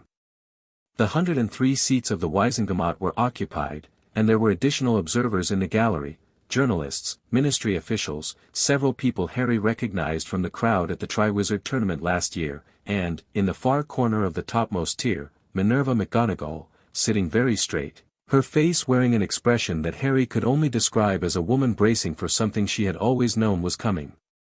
He found her eyes. She held his gaze. Gave him one brief nod. He nodded back. Fudge was in the Chief Warlock's chair at the chamber's head, which was wrong. The Chief Warlock was Dumbledore, and Dumbledore was not there. The absence was loud. Harry looked at the empty chair beside Fudge's, the one that belonged to the Chief Warlock, and then looked at Fudge, who was looking at Harry with the expression of a man standing on a bridge watching the flood come and still hoping the flood was going to go around him. Amelia Bones was 2 seats to Fudge's left, in her Department of Magical Law Enforcement robes, with her monocle and her square jaw and the particular quality of attention she gave to things she was taking seriously. She'd given Harry that same quality of attention in his hearing last year, the one fair person in an unfair room, and he met her eyes now and saw in them a sharp, focused intelligence that was already working. "The Wisingamot will come to order," Fudge said, with the studied authority of a man who wasn't feeling it. "We are convened in emergency session pursuant to a petition filed under Gringotts Charter Provision 7 by the Director of Gringotts Wizarding Bank on behalf of the account holder, one Harry James Potter. He shuffled his papers. The petition requests formal entry into probate of a suppressed will, and presents documentation of alleged criminal violations under the Magical Practices Act of 1754. He looked up, specifically at Ragnarok, with the expression of a man addressing something he'd rather not acknowledge. "Director. You have the floor." Ragnarok stepped forward. He was not tall. He was not wearing anything ceremonial. He moved to the center of the chamber floor with the unhurried authority of someone who owned the concept of authority and merely allowed other people to borrow it on occasion. The chamber, despite being full of people, went completely quiet. "Members of the Wisingamot," Ragnarok said, in a voice that carried without effort, "I will be brief, because the documents speak for themselves and because my time is valuable. On the 1st of July this year, Heir Harry James Potter presented at Gringotts for inheritance assessment under the estate of Doria Potter, née Black. The standard blood diagnostic was performed. The results are contained in the certified documentation before you, a copy of which has been provided to every seated member of this body." He waited while the papers rustled. "I draw your attention first to the binding record, pages 4 through 23. The chamber rustled. Harry stood at the petitioner's position, ground level, center, and watched the faces of the Wisingamot members read. He had read the same pages 4 times now. He watched, with academic interest, the process of other people encountering them for the first. The progression, confusion, attention, realization, moving across face after face in the 3 tiers like a wave. He watched several members turn back to check dates. He watched Madame Bones turn to page 18 and stop moving entirely and read for 30 seconds with complete, focused stillness. He watched Fudge turn to page 4 and begin reading and go slowly, progressively, perfectly white. 37 illegal bindings, Ragnarok continued, when the initial reading had settled. Placed on Heir Potter's magical core without his knowledge or consent between the 1st of November, 1981, when Heir Potter was 15 months old, and the 14th of June, 1995. All are criminal violations under the Magical Practices Act of 1754, the International Charter of Magical Being Rights, and Gringotts Charter Section 9. A pause. 34 of these 37 bindings bear the same magical signature. That signature is registered in Gringotts records. It belongs to an account holder of 91 years standing at this bank.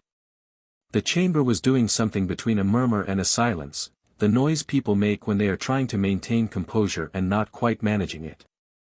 The account holder is Albus Percival Wulfric Brian Dumbledore, Ragnox said. The chamber erupted. Harry stood in the middle of it and let it happen around him, watching the various performances of shock and noting which ones were genuine.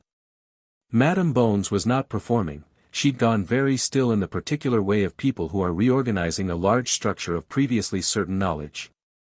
Several of the older Wisengamot members were speaking at once. 3 members Harry recognized as Dumbledore's close political allies were on their feet.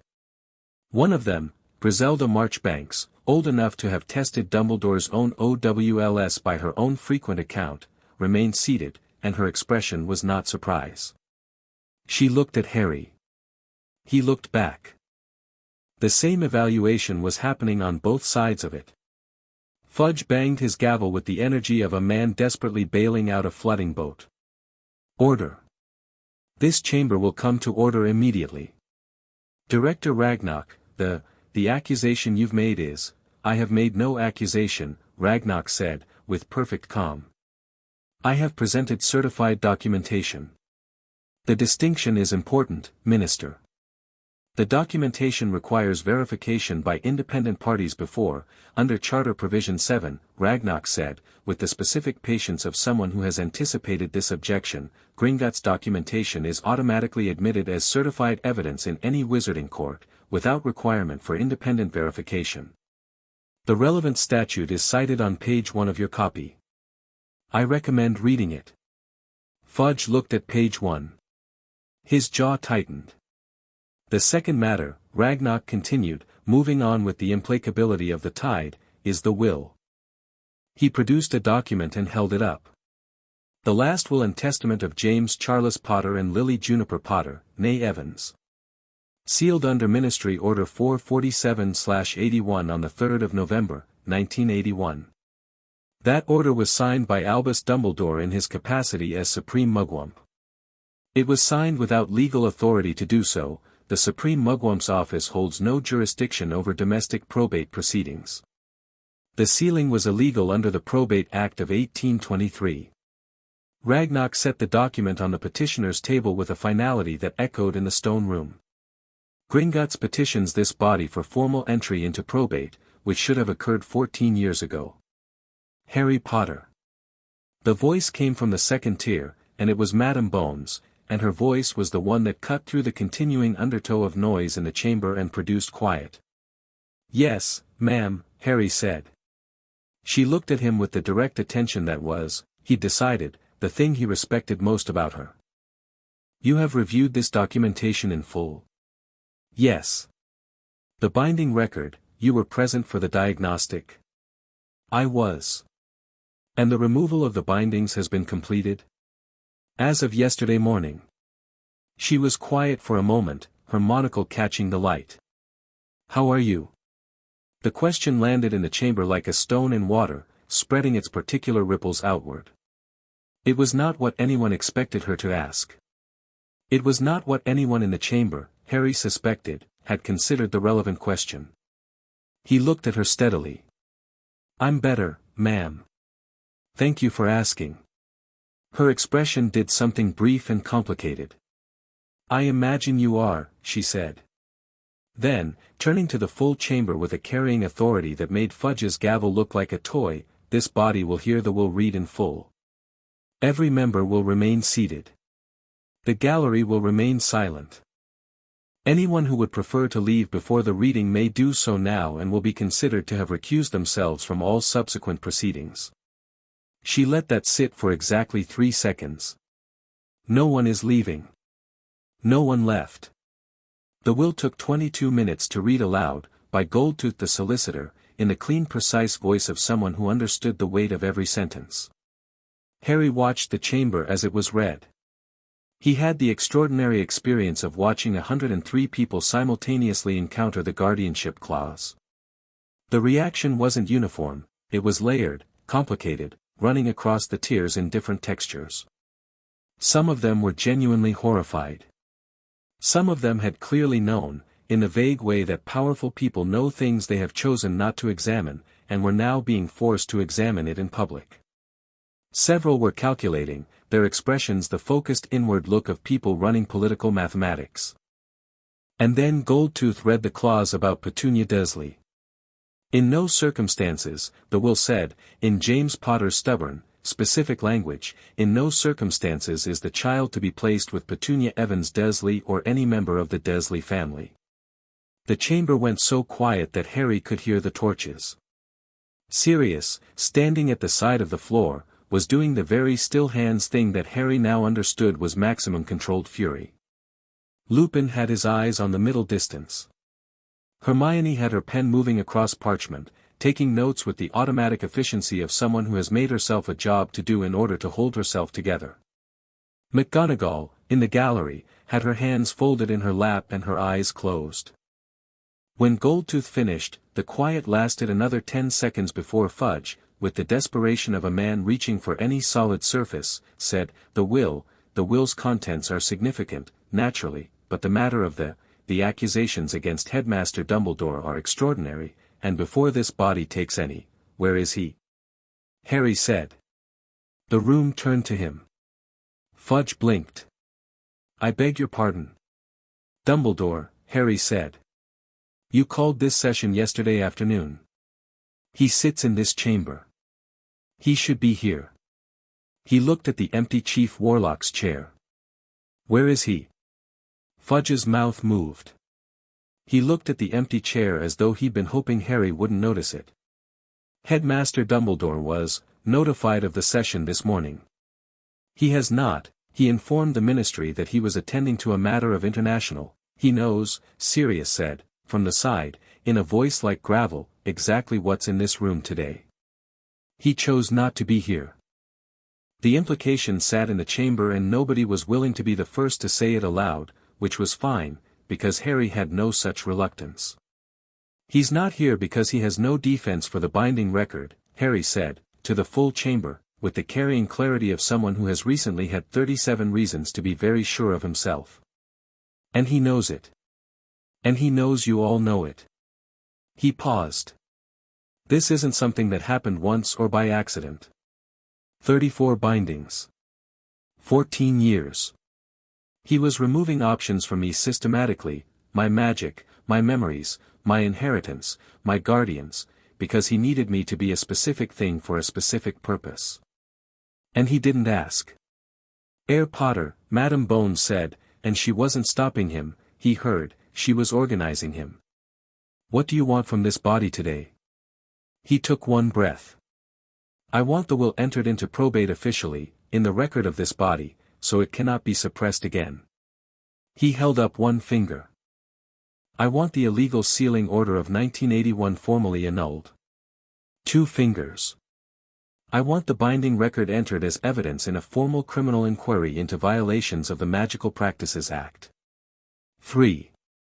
And I want Sirius Orion Black granted an immediate formal hearing, with this documentation as supporting evidence of the broader suppression of my parents' estate and the circumstances of his imprisonment, which, as the certified documentation shows, occurred in direct conflict with his status as my legal guardian and his rights under the Potter will. 4. Silence. Then Madame Bones said, seconded.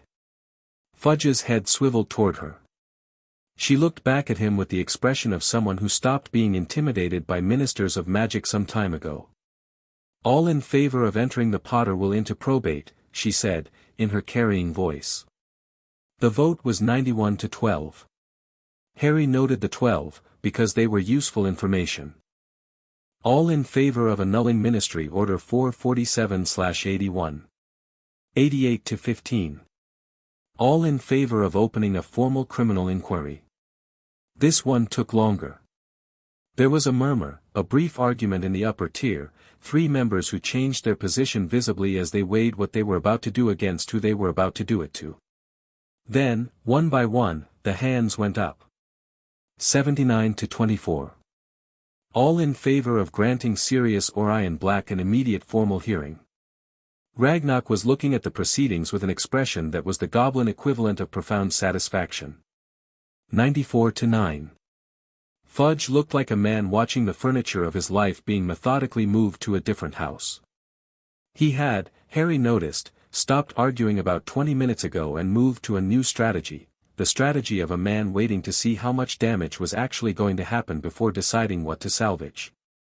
It was, from a pure political survival standpoint, probably smart.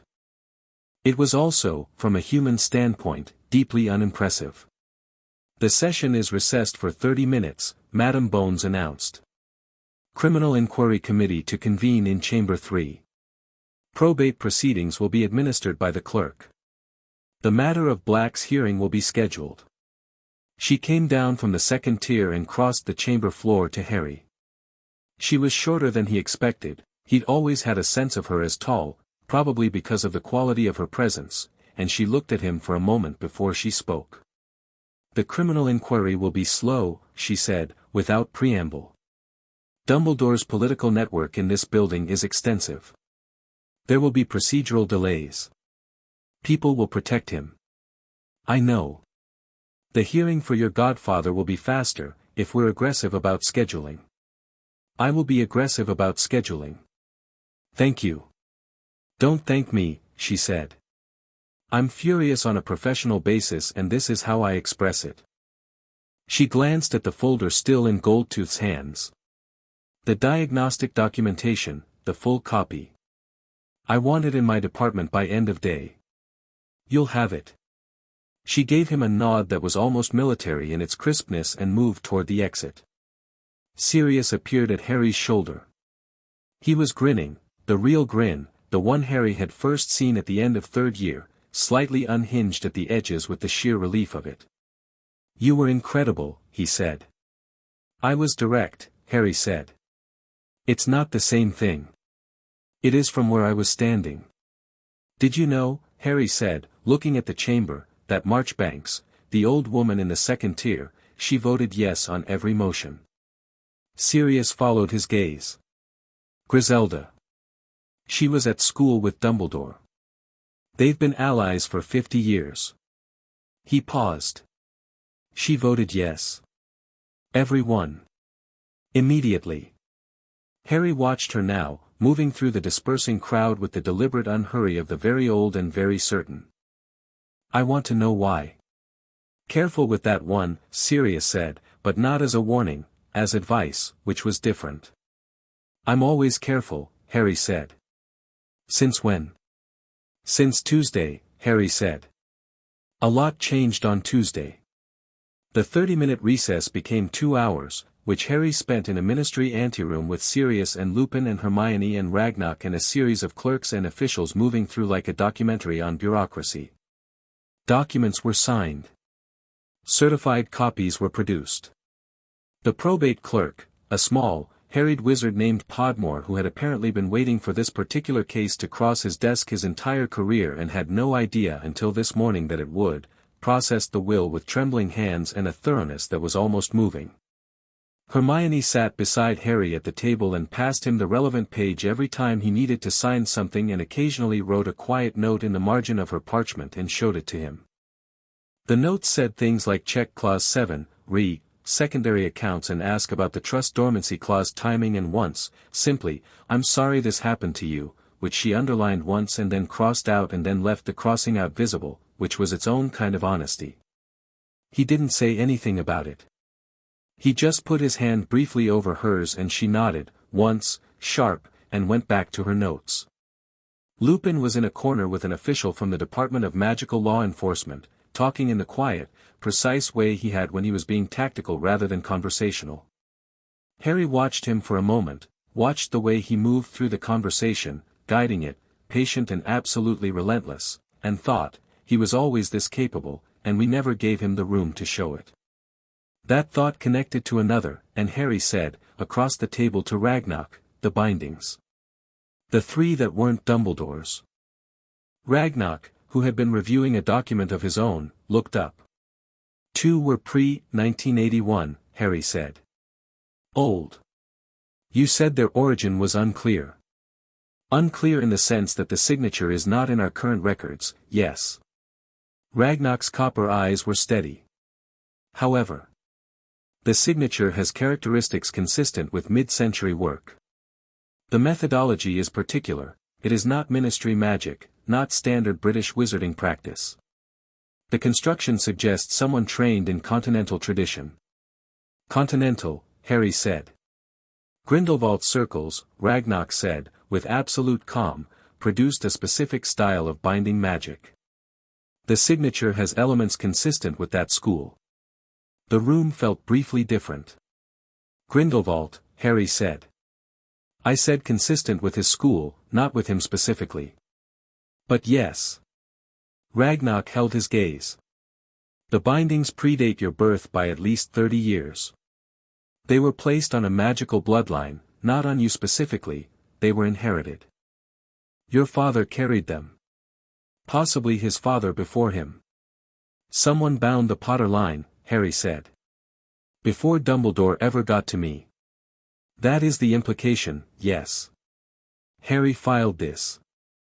It was a significant piece of something larger and he didn't have the full shape of it yet, and the things you don't have the full shape of yet are exactly the things you hold carefully rather than act on immediately. He filed it and moved on. The third binding, he said. The one that was fresh. Within the last year. Placed, Ragnar said, between September and December of last year. We cannot narrow it further without the full diagnostic timeline, which takes several weeks to produce. Placed at Hogwarts, Harry said. During the tournament. Most likely, yes. Harry thought about every moment of the Triwizard Tournament, the selection from the goblet, the tasks, the nights in between, the particular quality of wrongness that had surrounded the whole thing. He thought about Mad-Eye Moody's office, about the conversations that had always steered slightly in one direction. He thought about the fact that Barty Crouch Jr. had spent a year inside Hogwarts, inside Dumbledore's castle, with access to a 15-year-old boy. That one wasn't Dumbledore, he said. It wasn't a question. No, Ragnar agreed. The signature is different. It is associated with someone whose account we do not hold. The style is consistent with dark magic rather than restrictive binding. Voldemort's people, Harry said. Or Voldemort himself, Ragnar said. We cannot verify. Harry sat with that for a moment. Someone on Voldemort's side had placed a binding on him during the tournament, quietly, while he was surrounded by supposedly protective adults in supposedly the safest school in Britain. 37 locks. 21 rooms. 2 separate people, possibly 3, who had all, for different reasons, decided that what Harry Potter was needed to be managed. He could feel the shape of it now, the full, appalling architecture of it, the way the pieces fit together. Dumbledore's bindings from above, restricting and guiding. Grindelwald school bindings from below, inherited, restraining. Voldemort's fresh work from the side, probing, testing. All of them converging on the same person from different directions. They all wanted me to be something, he thought. None of them asked what I wanted to be. Ragnar, he said. The Grindelwald school bindings, did anyone at Gringotts document their specific effect on the Potter bloodline? We are currently assessing, Ragnar said. The results will be ready within the week. I will tell you this much, they are not core bindings in the way Dumbledore's were. They appear to be directional. Directional. They influence fate-adjacent magic.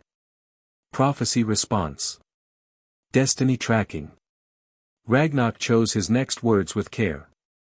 Someone, 30 or more years ago, wanted a specific member of the Potter line to be in a specific place at a specific time. Harry looked at him steadily. They were engineering the chosen one. Ragnar said nothing. Which was its own answer. Neville Longbottom arrived at Grimmauld Place at 7 in the evening, unannounced, which meant either something had happened or he had made a decision that required momentum to execute before he talked himself out of it.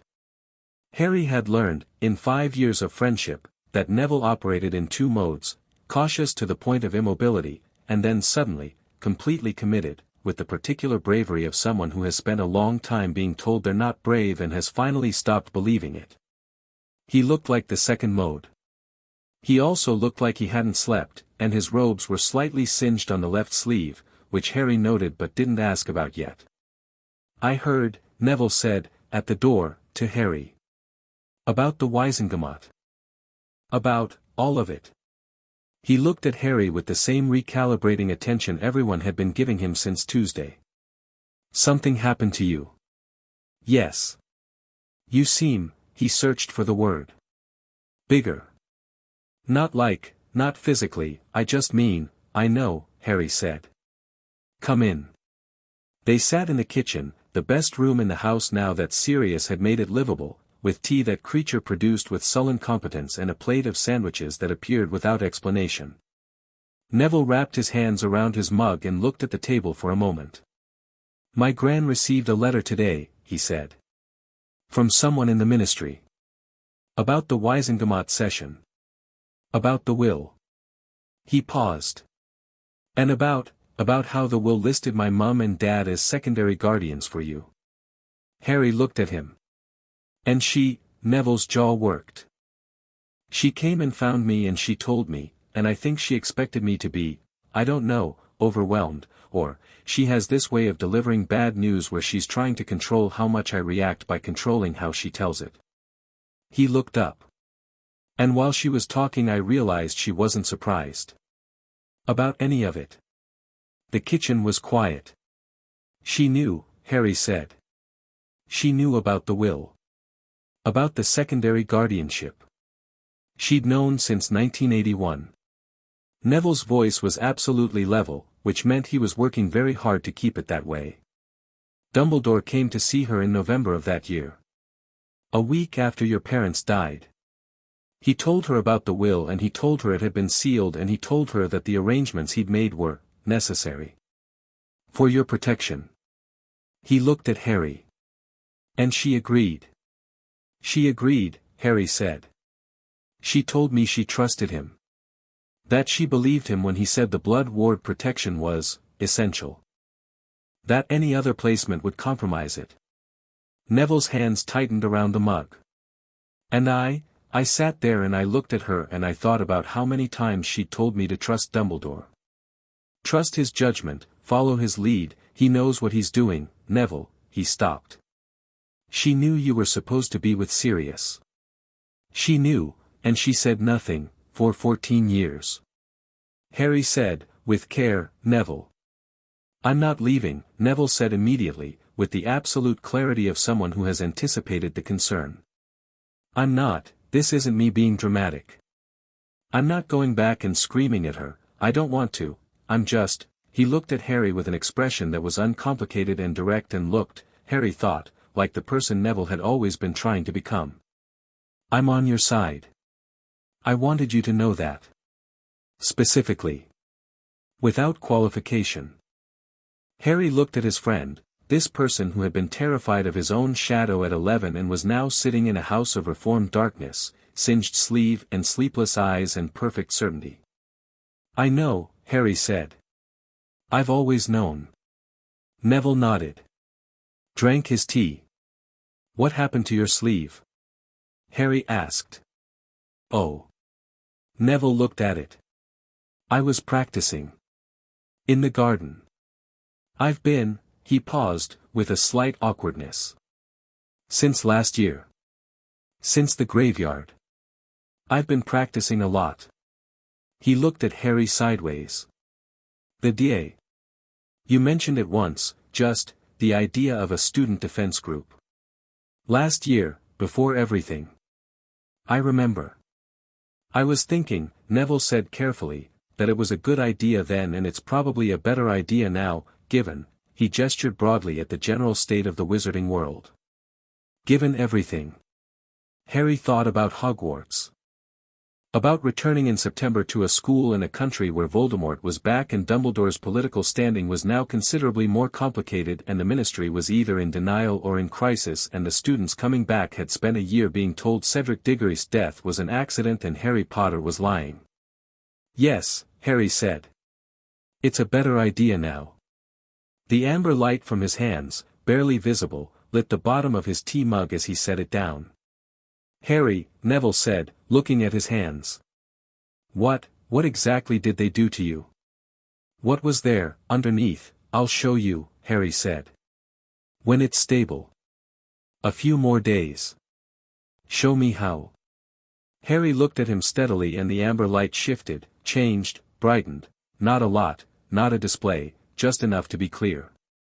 "Oh," Neville said. And then, quietly, with the specific wonder of someone who has always been good at recognizing when something is extraordinary, "Oh, Harry." Outside, London was darkening into a summer night, the kind with enough light left at the edges to feel like something was still coming, still building toward a horizon that wasn't yet visible but was absolutely there. The hearing for Sirius had been scheduled, 3 weeks out, Madame Bones's aggressive scheduling delivering exactly what she'd promised. Dumbledore had not appeared. No statement. No letter. No public response to a Wisengamot session that had, by the evening edition of the Daily Prophet, been covered in 3/4 of the front page under a headline that screamed, in letters 3 inches tall, "Wisengamot shock, Potter will suppressed for 14 years, criminal inquiry opened." The Prophet had, for once in its collective life, done the actual story. Harry read the article at the kitchen table with Hermione next to him and Sirius over his shoulder. He read it carefully, the way he read everything now, not for what it said but for what it chose not to say, and what the choices revealed. The article named Dumbledore twice. It quoted Madame Bones directly. It quoted Ragnarok's statement from the session floor, word for word. The last paragraph read, "The whereabouts of Albus Dumbledore, Chief Warlock of the Wisengamot and Headmaster of Hogwarts School of Witchcraft and Wizardry, were unknown at the time of publication." A representative of the Hogwarts Board of Governors stated that the board had been made aware of today's proceedings and would be convening to discuss relevant implications for the school's leadership. No further comment was available. "He's going to come," Hermione said, quietly. "He won't hide. He's not, whatever he is, he's not a coward." "I know," Harry said. "When he does, I know," Harry said again. "I've been thinking about what I want to say to him for 3 days." "Are you angry?" she asked. He thought about it honestly, the way he did everything now. "Not the way I thought I'd be," he said. "I thought I'd be explosive. I thought it would feel like being furious at Umbridge, or at Voldemort, or," he paused. "But it doesn't. It feels more like, I want to understand it." "Exactly. All of it. What he decided, and when, and why, and what he thought the outcome was going to be." He looked at the article. "Because I think he had reasons. Real ones. And I think the reasons are the worst part." Hermione looked at him for a long time. "That's the most terrifying thing you've ever said," she told him. "Good," Harry said. He folded the Prophet and set it aside and picked up his tea. 3 weeks to Sirius's hearing. A criminal inquiry beginning its slow machinery. A Hogwarts Board of Governors meeting somewhere above them, its outcome uncertain. Dumbledore, somewhere, knowing that the door was open and the lights were on and eventually he was going to have to come through it. And Harry Potter, sitting in the kitchen of a house that used to be full of dark things, drinking his tea, with his full magic settled around him like something that had always been there and had simply, finally, been allowed to speak. Ready. Chapter 4, The Burning of Old Loyalties. The Daily Prophet ran the story for 5 consecutive days. By the 3rd day it had graduated from front-page news to something more uncomfortable, the kind of story that stops being a story and starts being a fact, settling into the bones of the wizarding world the way cold settles into stone, pervasive and structural. Letters columns filled with opinions ranging from measured concern to the kind of outrage that comes from people realizing they've been managed. 2 Wisengamot members gave public statements supporting the criminal inquiry. One gave a statement defending Dumbledore that was so carefully worded it managed to say nothing at all while using 240 words to do it. Dumbledore himself remained silent. Harry found this more interesting than alarming. Silence, from someone with Dumbledore's resources and relationships, was never passive. It was choice. It was positioning. The man had spent 50 years operating several moves ahead of everyone in the room, and his silence now meant he was doing the same thing, calculating, adjusting, deciding where and how to appear when he finally did. Harry was doing the same thing, which made the waiting feel less like anticipation and more like chess. The letters started arriving on the fourth day. Howlers, mostly, or near howlers, the kind that stopped just short of combustion and settled for extremely loud disappointment. Most were addressed to Harry and contained variations on the theme of how dare you attack a great man. A few were the opposite, people writing in the cramped, careful hand of those who had been sitting on something for a long time and had finally found an occasion to set it down. One was from a witch in Aberdeen who had lost her son in 1981 and had always believed something didn't add up about how Voldemort had been defeated, and what she knew now made her wonder about other things, and she was sorry, in ways she didn't specify but that Harry understood, for the boy who'd grown up without his parents while being honored. He read that one twice. Hermione sorted the correspondence with the efficiency of someone who had decided that being useful was the best available response to a situation that kept threatening to overwhelm her. She had been at Grimmauld Place every day since the Wisengamot session, arriving before 9, leaving after 10 at night, the annotated parchment in front of her growing into a document that was, functionally, a legal brief, cross-referenced, footnoted, arguing the Potter case with the rigor of a witch who was already doing the work of the barrister she would probably become. She had cried exactly once, on the second evening, in the kitchen while Harry was upstairs. He knew because her eyes were slightly red when he came down and she immediately started talking about the secondary account discrepancy in vault management records, which was her way of saying I needed a moment and I've had it and we are moving forward now. He didn't say anything about it. She would have hated that. Ron's letter arrived on the fifth morning. Harry had been waiting for it. Not with dread, he'd moved past dread somewhere in Gringotts, but with the particular attention you give to something you know is coming and aren't entirely sure which shape it'll take when it arrives. The letter was 2 inches long. It said, Harry. I've been reading The Prophet. Mum and Dad have been talking about it all week. I asked Mum what she knew. She didn't say nothing. I don't know what that means yet but I'm going to find out. I'm on your side. Obviously. Ron. He showed it to Hermione. She read it, read it again, and set it down carefully, which was how she handled things she had feelings about and wasn't ready to discuss yet. He said obviously, she said, finally. Yes. Like it was never a question. Like it was never a question, Harry confirmed. She pressed her lips together and went back to her brief. Harry watched her do it and thought about loyalty, about what it was when it was real, freely chosen, no compulsion behind it, just people deciding.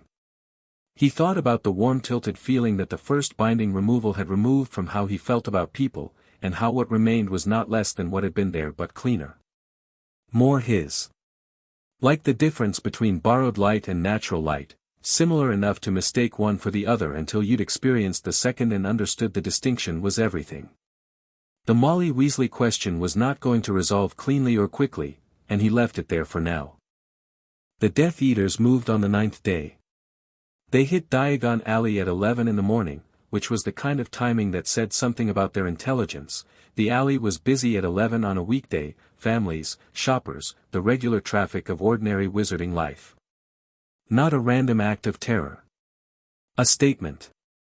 A demonstration of capability at a specific moment in a specific political context. Harry heard about it through Sirius, who heard about it through the Order's communication network, which was apparently still operational despite the fact that its central architect was currently not available for comment. 5 of them, Sirius said, coming into the kitchen at noon with his wand already drawn and his jaw set. Masked. Hit Gringotts first, or tried to, then moved to Flourish and Blots, then Quality Quidditch. Trying to hit Gringotts is interesting, Harry said, not moving from his chair. Sirius looked at him. People are hurt, Harry. I know. How many? 12 injured. No confirmed deaths. Aurors responded in 4 minutes.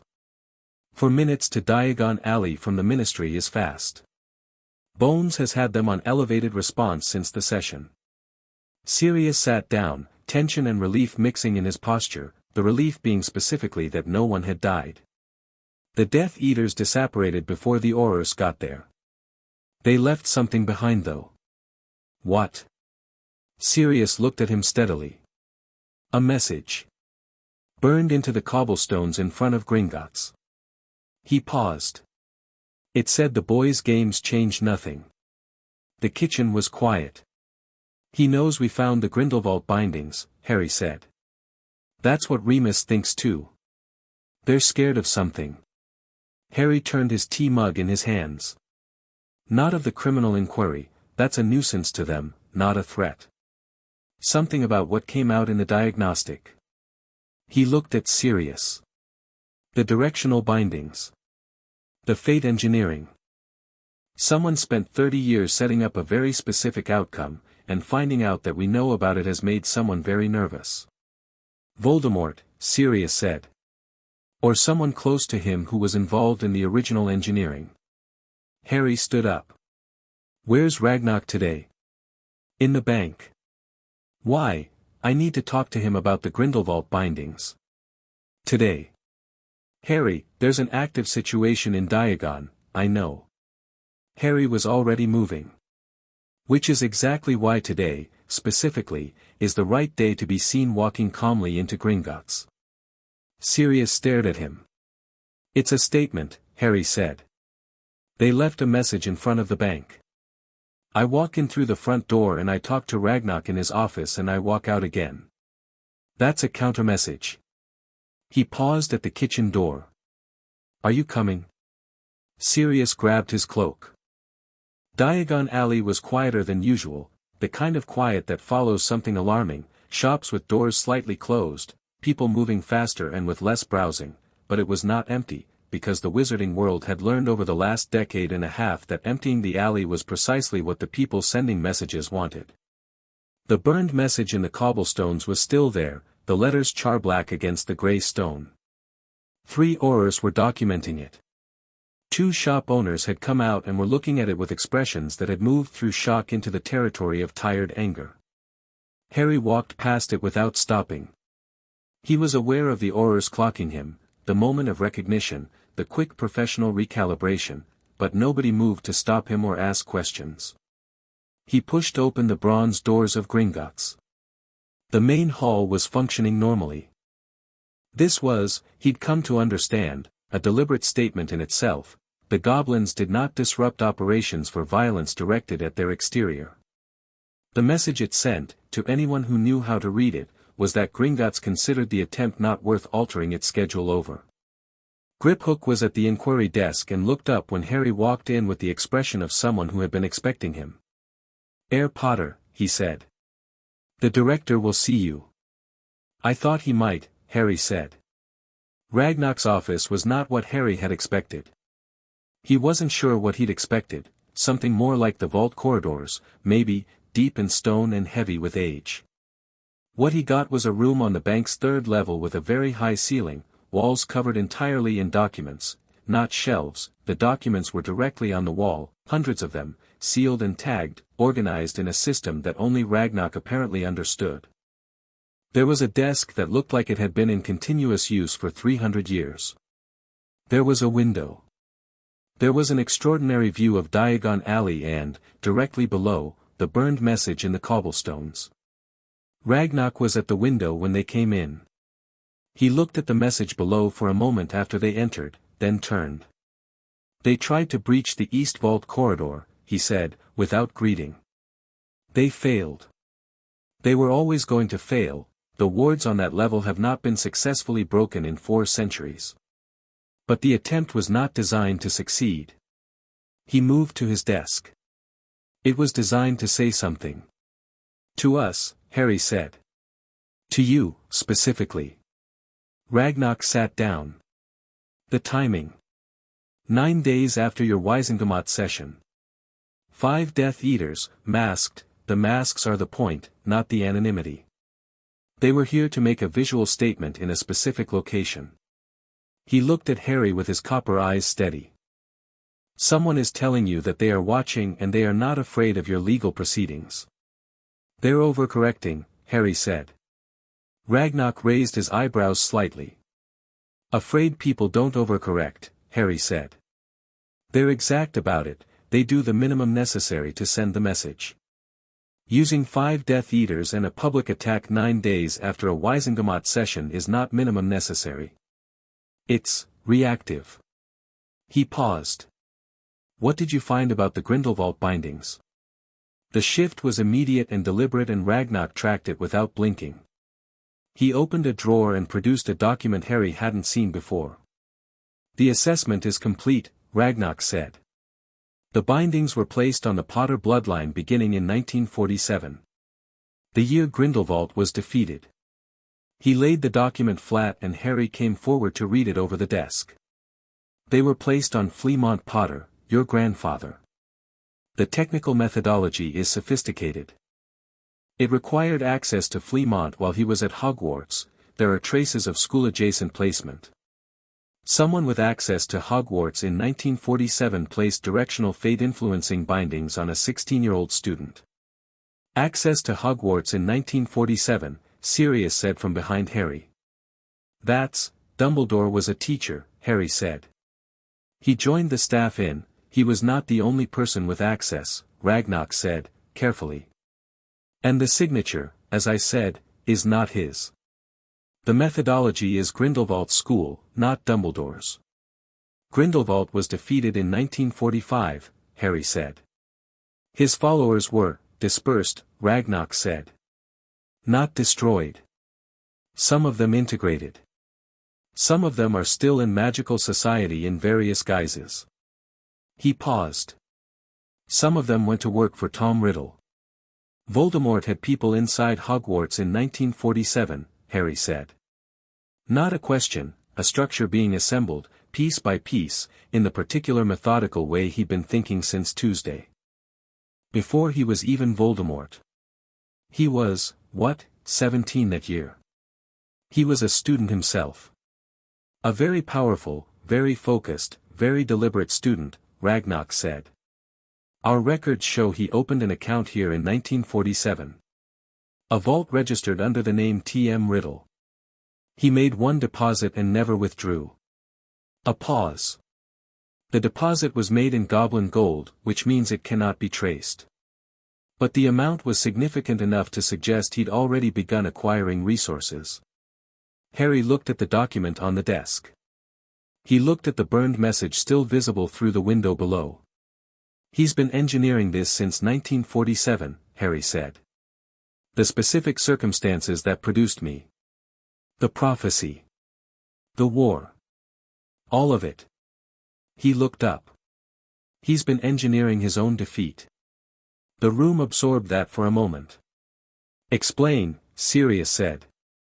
The directional bindings on my grandfather, they didn't bind his magic, they influenced fate-adjacent pathways. They made it more likely that a specific kind of person would come from that bloodline at a specific kind of time. Someone who would fulfill a specific prophecy.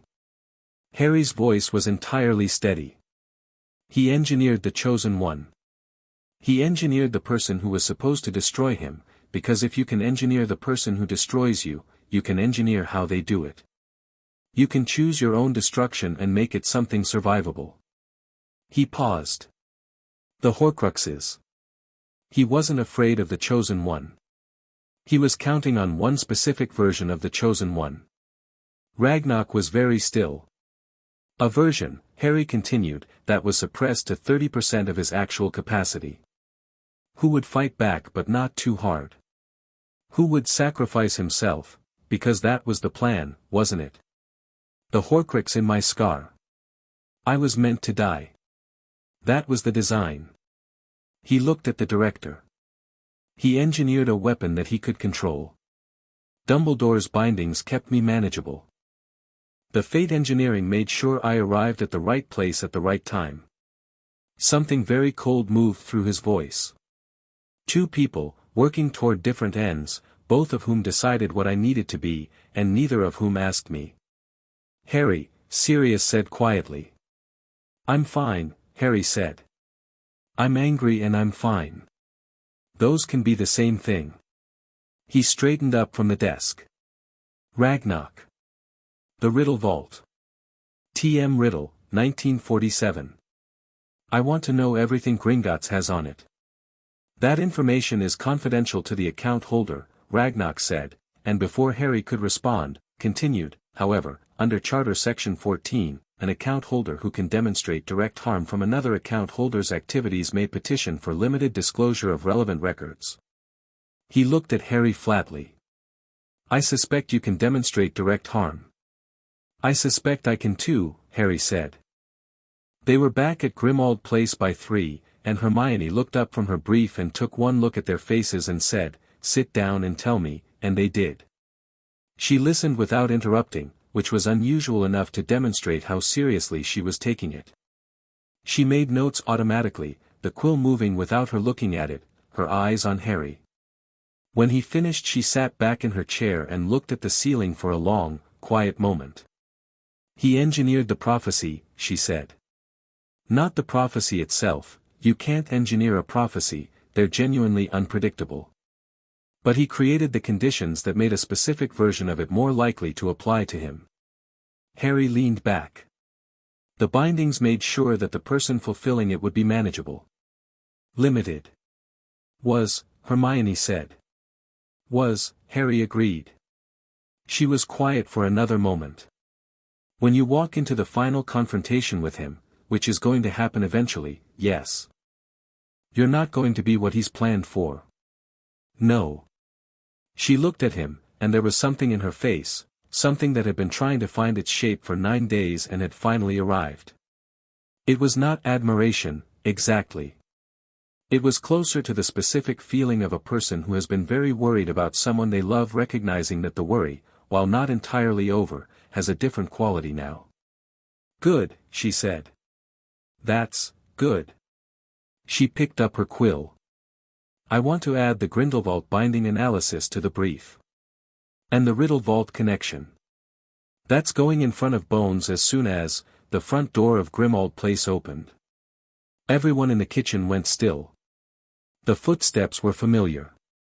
Lupin appeared in the kitchen doorway, slightly flushed from moving quickly, and he wasn't alone.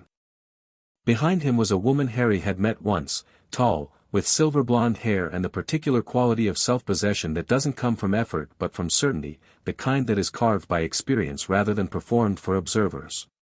Fleur Delacour looked at the kitchen, at Harry, at Hermione, at Sirius, at the stacked documents and the bristling atmosphere of active planning, and she looked entirely unsurprised. Mademoiselle Delacour, Sirius said, with the slight reflexive formality of a man raised in a pure-blood household encountering a foreign dignitary in his kitchen.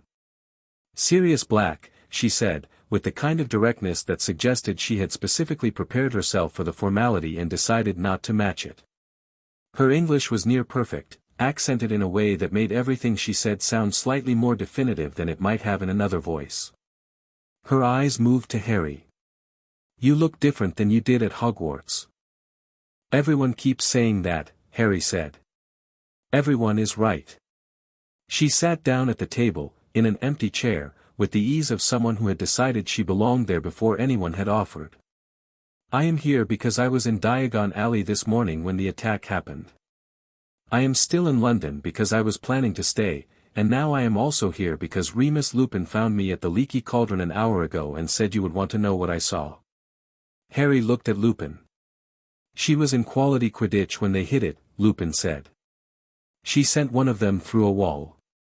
2 of them, Fleur corrected, precisely. 2 of them, Lupin amended. She also described something she overheard before the Aurors arrived that I thought was significant. Fleur reached into her bag and produced a folded piece of parchment and slid it across to Harry. He unfolded it. In neat, even handwriting she transcribed something. A conversation, partial, overheard in the chaos.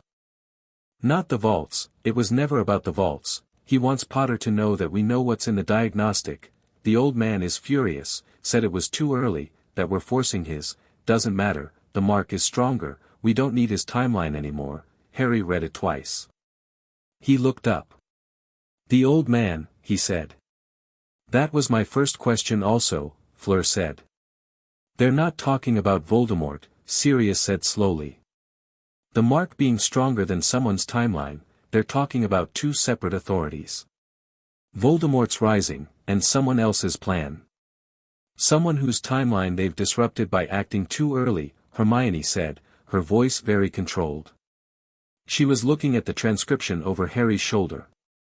"Someone who wanted things to happen in a specific order, and the Death Eaters have jumped ahead of it."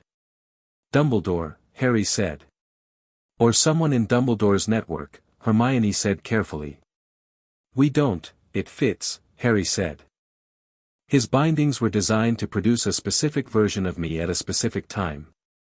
If Voldemort's people are acting outside that timeline, they're disrupting his design as much as everything else." He looked at Fleur. "Did you see their faces? When the masks came off?" "One of them," she said. "When I sent the second one through the wall, the impact knocked his mask loose." Her expression was level, factual. "I did not recognize him. But I have a very clear memory of his face and I can describe it in detail." "Can you draw?" Hermione asked. "I can do better than draw." Fleur reached into her bag again and produced a small mirror, not a communication mirror, a standard one, except that when she held it forward the surface shifted and showed, with absolute clarity, the reflection of a face. "Vila memory. When I choose to record something visually, I retain it exactly." Harry looked at the face in the mirror. Unknown to him. He looked at Sirius. Sirius stared at it for a full 5 seconds. Something moved across his face. "I know him," he said. "Not well. He was in the year below me at Hogwarts. He left school early, his family they were on the periphery. Not inner circle. The kind of family that attends the right events and makes the right donations and does exactly enough to be protected without being accountable." "A name," Harry said. "Selwyn," Sirius said. "Cressida Selwyn's younger brother. Can't remember his first name. Edric, maybe. Edmund." He looked at Harry. "His family are still around. Still respectable. Still invited to ministry events." "Then he's useful," Harry said. "If he was there today and he's still considered respectable, that means Voldemort has people operating inside the established social structure who haven't been publicly identified." He passed the mirror back to Fleur. "Can you share that image with Madame Bones?" "I can," Fleur said, "if someone introduces me to Madame Bones." "That can happen," Harry said. She looked at him with the particular attention he was remembering, always given him during the tournament, not the audience attention that most people gave him, which contained assessment of the celebrity, but something more direct than that, more interested in the actual person behind the famous scar and the constant peril. "You are different," she said again, quieter, less as an observation and more as something she was thinking through. "At Hogwarts you moved like someone who was always expecting the ground to shift. Like you were braced." She tilted her head slightly. "You are not braced anymore." "No," Harry said. "I'm not. It suits you better." Something in her voice made Hermione look up from her parchment with an expression that was approximately 40% amusement and 60% the face of someone filing information for future reference. Harry very deliberately did not look at Hermione. "Mademoiselle Delacour," he said. "Can you stay in London for a while?" "I have accepted a position at Gringotts," she said. "A training program. I begin in 3 weeks. A pause. But I am not busy for 3 weeks. Then stay, Harry said. If you're willing. We can use people who can send Death Eaters through walls. 2 of them, she said again. 2 of them, he agreed. Ron arrived that evening.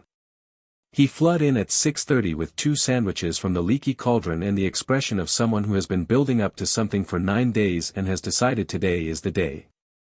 He was slightly taller than Harry remembered, the summer had done something to him, broadened his shoulders, and his face had a quality of decision on it that Harry associated with Ron at his best, which was considerable. He stopped in the kitchen doorway and looked at Harry with the same direct, uncomplicated clarity his letter had carried. "Right," Ron said. "What do I do?" Harry looked at his best friend, this tall, solid, completely loyal person who had said obviously in a 2-inch letter and meant it with his whole chest, and something in him that had been waiting for this specifically unclenched. "Sit down," he said. "Eat your sandwich. We'll catch you up." Ron sat. He ate. He listened with the focused attention he usually reserved for chess, his eyes moving between Harry, Hermione, Sirius, and the newcomer at the end of the table, Fleur, who he'd apparently not expected and registered with mild surprise, before filing the surprise and going back to listening. When they finished, Ron sat for a moment. "Your mum," Harry said, carefully. "What did she know?" Ron's jaw tightened. "She knew about the will. Not all of it, she says she didn't know about the guardianship clause specifically. But she knew the will had been sealed. She knew Dumbledore arranged your placement." He paused. "She trusted him. Completely. She still does, basically." "That's going to be a problem," Hermione said quietly. "I know it's going to be a problem," Ron said, with the tired certainty of someone who lives in the problem. "I also know that she loves Harry. Actually loves him, not," he stopped. "I'm not defending what she didn't say. It's complicated." "It is," Harry said. "And it's not yours to fix, Ron. She made her choice 14 years ago. That's between her and me, and right now we have more immediate things." Ron looked at him. The decision quality in his face resolved into something more settled. "What do we actually know about the attack this morning?" he asked. Fleur slid her transcription across to him. He read it. He read it again. "The old man," he said. "That's Dumbledore, isn't it?" "We think so," Harry said. "So Voldemort and Dumbledore both had plans for you. Different plans. And now they're conflicting." Ron set down the parchment. "And you're somewhere in the middle." "I was in the middle," Harry said. "Now I'm at the front." Ron grinned, the real one, broad and slightly crooked, entirely Ron. "About time," he said. At 9 that night, the Patronus arrived.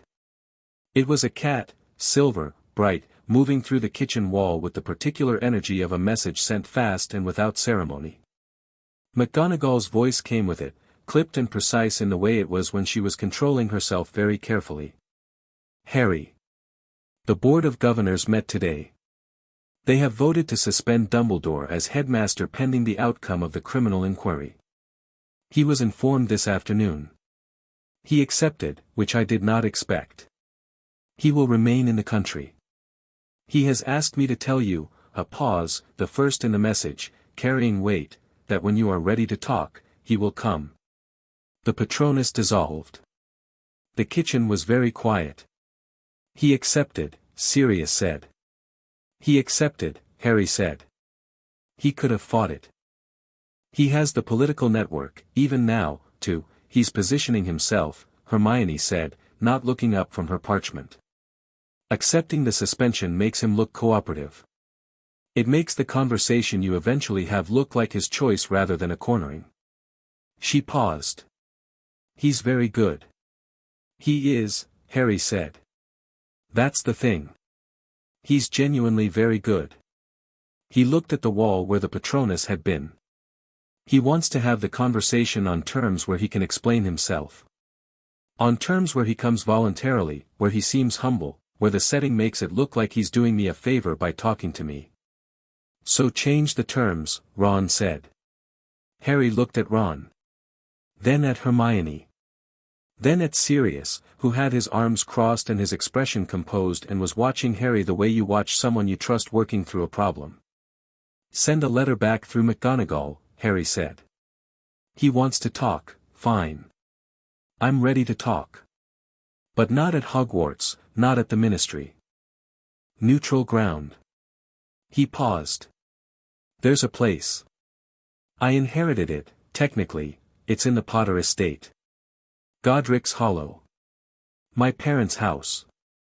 Harry, Sirius said quietly. I haven't been back since I was 15 months old, Harry said. But it's mine. Not his. He doesn't have history there, not good history. He looked at the table. He chose to put me in the Dursleys' house. I'm going to talk to him in the house where my parents died. On my terms. In the place where everything he built started. Nobody argued. Hermione picked up her quill. Sirius put the kettle on. Ron reached over and stole a biscuit from the plate between them. 3 weeks to the hearing, Ron said. You think Voldemort makes another move before then? Yes, Harry said. And I think next time it won't be a message. Then we need to be ready. We are ready, Harry said. And then, looking around the kitchen, at these people, chosen and choosing, none of it installed by compulsion, all of it freely arrived at, he felt, beneath the cold strategic clarity of what was coming, something else. Quieter. Warmer. The particular quality of being exactly where you should be, surrounded by exactly the people who should be there. He didn't say it. He didn't need to. The amber light caught the edge of his tea mug as he raised it, steady and warm. Outside, the summer night moved over London, and somewhere out there Dumbledore was sitting with his acceptance letter and his calculations, and somewhere further out Voldemort was waiting for his people to report back, and everything was moving towards something that hadn't happened yet. Harry Potter sat in a warm kitchen, fully himself for the first time in 15 years, and was not afraid of any of it. He went upstairs at midnight. The room Sirius had given him was at the top of the house, small, with a skylight, and through the skylight the stars were visible if you lay in just the right position on the bed. He discovered this on the first night and it had become something he did without thinking, lying down and finding the stars through the small square of glass above him. He was almost asleep when the knock came at his door. Come in, he said. It was Fleur. She was in the doorway, fully dressed, and her expression was something he hadn't seen her wear before, a carefully managed uncertainty, which was incongruous on a face that usually moved through the world with the calm of someone who had made her peace with being extraordinary. I should not interrupt, she said.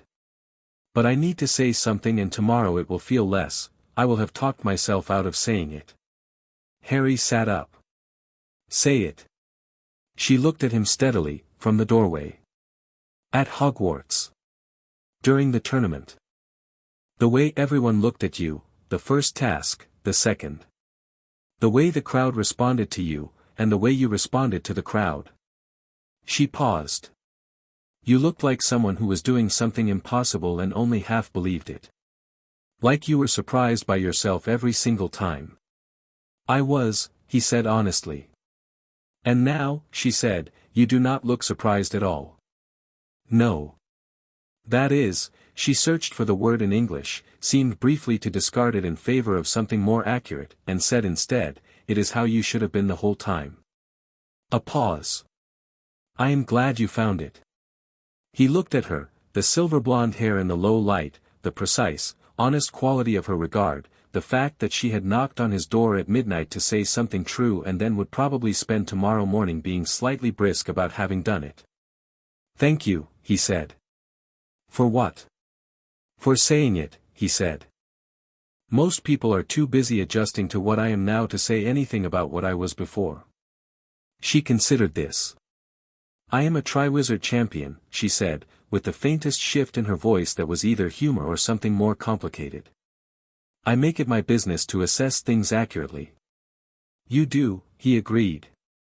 She stayed in the doorway for another moment, and the moment had a quality to it, a pause that was not awkward but was full of something, the way certain silences are full of the thing that hasn't been said yet but might be, eventually.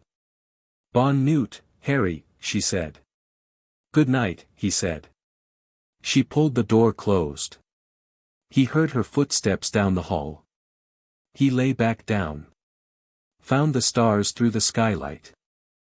Lay there with his magic warm and steady inside him and the amber glow so faint it barely lit the pillow, thinking about everything coming, the hearing, Godric's Hollow, Voldemort's next move, the unread chapter of the Riddle Vault records, and feeling, underneath all of it, a current of something he hadn't felt in 15 years. He felt like the story was his. Chapter 5, The Reckoning. Godric's Hollow was a 3-hour drive from London if you went by Muggle Road, which nobody magical ever did, or an 8-second apparition if you knew the coordinates, which Harry didn't, until Sirius wrote them down on a piece of paper and handed it to him without ceremony on the morning of the 15th. Your grandfather registered them with Gringotts in 1952, Sirius said. They were in the estate file. I should have thought to look sooner. You've had other things on your mind, Harry said. Yes, well. Sirius looked at the paper in Harry's hand. I've been there twice. Once in 1979 when your parents moved in, once after. He stopped. The house is damaged. The upper floor never got repaired. But the ground floor held. Your parents warded it before Halloween, and some of those wards are still active. He paused. Lily's wards. I don't think even the passage of time could fully break what she put on that house. Harry looked at the coordinates. A street name. A village. The smell of something he couldn't name but which felt like the word home pressed through the wrong end of a filter. Tell McGonagall we'll be there at 2, he said. He went alone. He had not advertised this decision because it would have produced an argument, and he didn't have time for the argument. Hermione would have said let someone come with you, which would have meant discussing why, and the why was not something he could explain efficiently except to say that the first time he set foot in the house where his parents died it was going to be as himself, fully himself, no one else's presence shaping the quality of the moment. He apparat to the edge of the village. Godric's Hollow was small in the way of English villages that have been small for a very long time and are comfortable with it, stone walls, a high street with a post office and a pub, a church old enough to have generations of the same families stacked in its churchyard.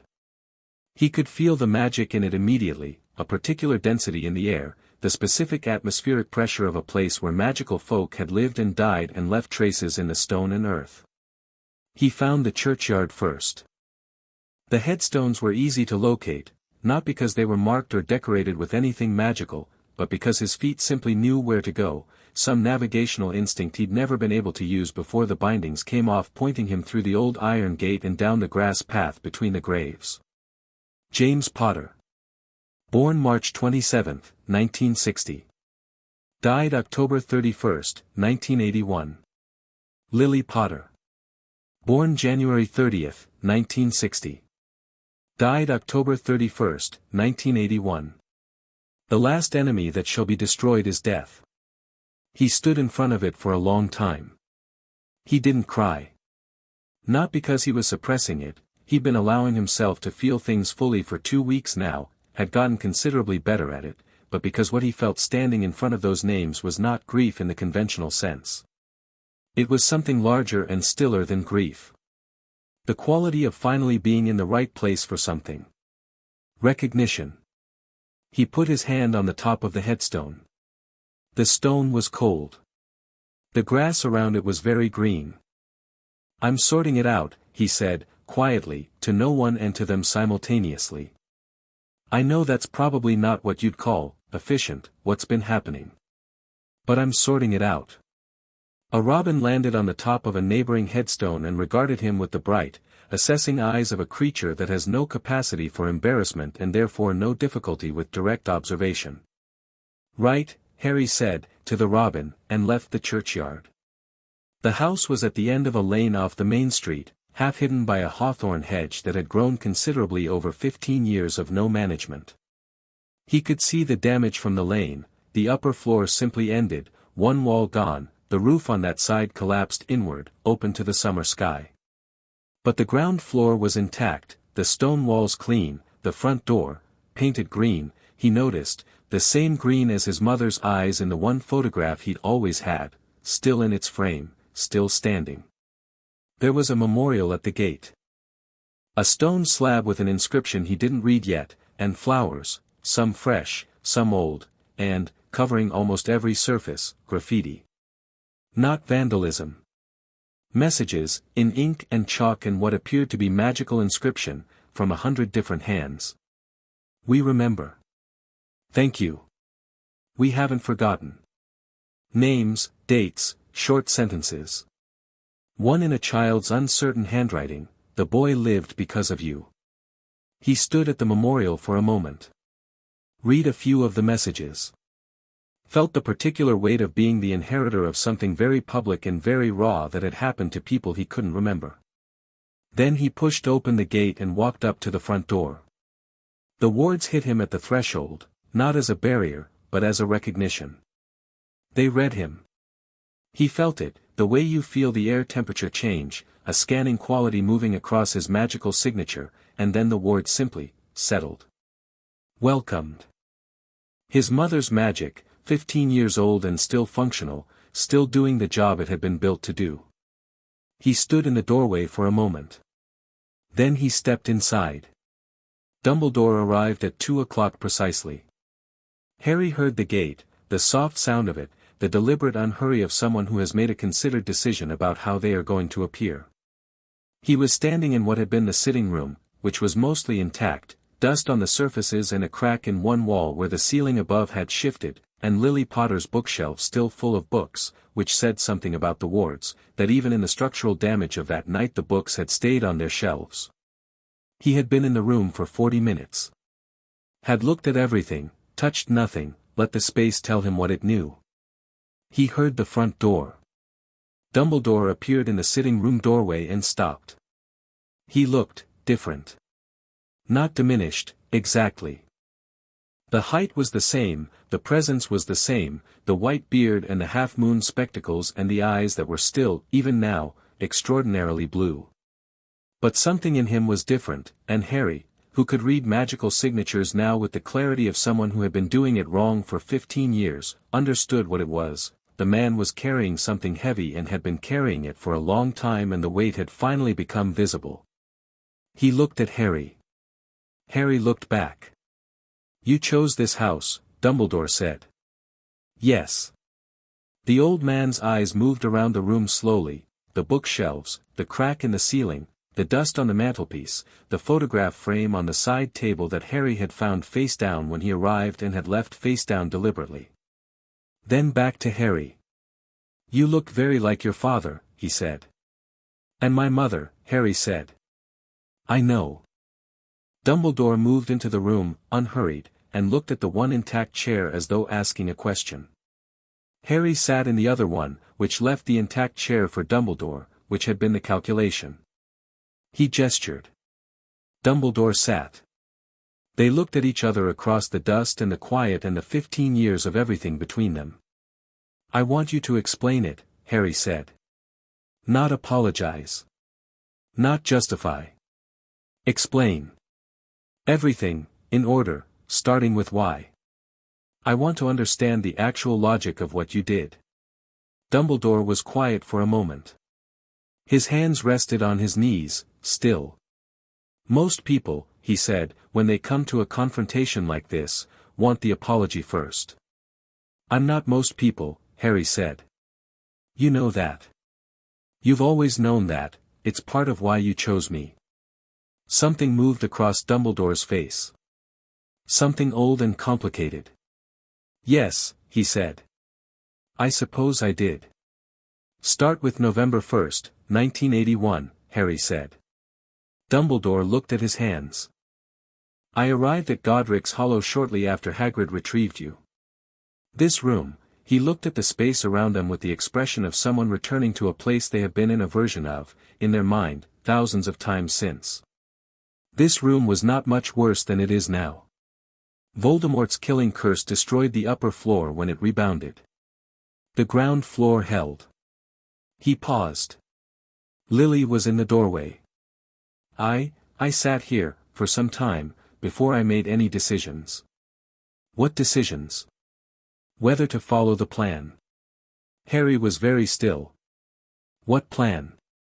Dumbledore looked at him with the direct, unguarded attention of someone who has decided that a conversation which requires honesty deserves the full amount of it. For a decade before that night, he said, I had been working on the prophecy problem. You know the prophecy, the Dark Lord will mark him as his equal.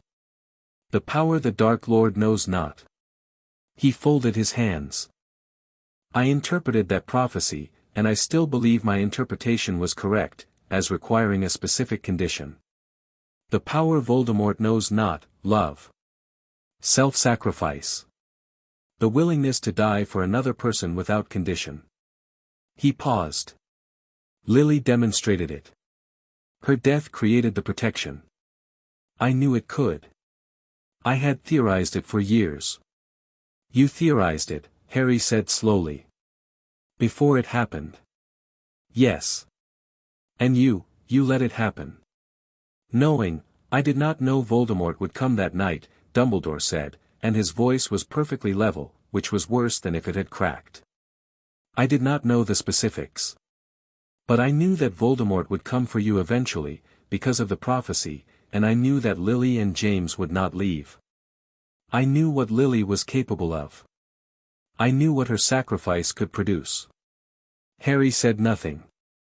I did not cause their deaths, Dumbledore said. Pettigrew did that. Voldemort did that. I want to be precise about what I am and am not responsible for. A pause. But I did not spend the energy I might have spent, in those last weeks, on exploring alternatives. Because part of me believed that if it happened as I theorized, the outcome would protect you. Would protect everyone. And the bindings, Harry said. Dumbledore was quiet for several seconds. The night of the first, after Hagrid left with you, I stayed here. I performed the diagnostic. Not the Gringotts scan, my own version, less comprehensive but sufficient. I found the Grindelwald school bindings on your bloodline. He looked at Harry. Do you understand what that told me? That someone had been engineering the conditions for the prophecy, Harry said. That it wasn't random. That Voldemort, or someone in his circle, had been arranging for a specific kind of chosen one. Dumbledore looked at him with an expression Harry had never seen on his face before, genuine surprise, the kind that is not performed. Yes, he said, after a moment. Precisely that. And the chosen one they had engineered, he stopped. Was designed to be defeated. To fulfill the prophecy in a way that would ultimately serve Voldemort's survival. A sacrifice that would destroy the Horcrux in your scar while leaving the others intact. A death that would leave Voldemort weakened but not destroyed. Harry looked at the bookshelves. Lily Potter's books, undisturbed for 15 years. He thought about his mother's research. Sacrificial protection theory. She'd been working on something. You found her research, Harry said. In the vault. You knew what she'd been doing. She showed me, when she trusted me, Dumbledore said, and the weight of that sentence bent under its own complexity. She was the most gifted magical theorist I have known in my long life. What she produced in those 2 years was revolutionary. And what it told me was that her sacrifice, combined with your specific bloodline, would produce something Voldemort had not accounted for in his engineering. He paused. A protection that could be reactivated. Anchored in love so deliberate it functioned like a ward. The blood ward, Harry said. Yes. But more than the Dursleys' house. The ward was in you. In your capacity to love and be loved. And Voldemort's engineering had tried to suppress that. The directional bindings reduced your capacity for the kind of connection that would strengthen the protection. He looked at Harry steadily. So I added my own. Harry waited. My bindings, Dumbledore said, were not designed to limit you permanently. They were designed to manage the rate of your development. To ensure that Voldemort's engineering did not produce the version of you he wanted, while also ensuring that you did not develop so far beyond his expectations that he would simply destroy you outright before the Horcrux could be dealt with. He paused. I needed you alive. That was always the first requirement. And the memory blocks? Harry said. His voice was still steady. He had decided on this quality of stillness before Dumbledore arrived and was maintaining it not through suppression but through genuine focus. He wanted to hear everything. He wanted all of it. The inheritance redirection. The guardianship suppression. Sirius. Dumbledore was quiet for a long moment. Sirius's incarceration was not my intention, he said. That was a chain of events that moved faster than you could have stopped it, Harry said. At any point in the first 24 hours. You had the authority. You chose not to. I chose, Dumbledore said, and the precision of his acknowledgement was its own kind of devastating, to prioritize the blood ward placement. In the hours after that night, I made a sequence of decisions in an order determined by what I believed was the most critical outcome. You needed to be safe, the ward needed to be established, and Petunia Dursley needed to be persuaded to take you in. He paused. By the time I had achieved those things, Sirius was already in Azkaban, and reopening that question would have required a public process that would have drawn attention to you, Harry said. Dumbledore looked at him. A public inquiry into why your plan required placing me with the Dursleys against the expressed written wishes of my parents will, Harry said. That's what it would have required. And you decided your plan was more important than Sirius's freedom. I decided, Dumbledore said, carefully and terribly, that the war was more important. That defeating Voldemort, fully, permanently, which had not happened in October 1981, only a pause, was more important than any single person's freedom. Including yours. The room was very quiet. The robin from the churchyard was apparently either following Harry or was simply omnipresent in Godric's Hollow, because it was now on the windowsill, regarding them both. How old were you, Harry said, when you decided you were allowed to make that calculation? Dumbledore was quiet. Because Grindelwald operated the same way, Harry said. The greater good. The calculation that this person's cost is worth that person's benefit. You fought him. You beat him. And then you spent 50 years doing the same math he did, and you called it protection. The silence that followed was the longest one yet. Dumbledore looked at his hands. He looked at them for a very long time. I am aware, he said, finally, in a voice that was quieter than any version of it Harry had ever heard, of that parallel. I have been aware of it for years. I told myself the distinction was intention, that I was acting toward freedom and he was acting toward domination. That the ends were different. The ends don't change the math, Harry said. The person you use to make the calculation doesn't become less used because you use them for a better reason. Dumbledore looked up. No, he said. They don't. The admission landed without drama, without self-flagellation, without the performance of contrition. Just a clear, direct acknowledgement, and Harry understood in that moment why this version of it was harder to deal with than rage would have been. Rage would have been something to push against. This was just, the truth. An old man who had done terrible things for real reasons sitting across from the person who had paid the cost of those reasons, and telling him exactly why. The fresh binding, Harry said. The one from during the tournament. That wasn't you.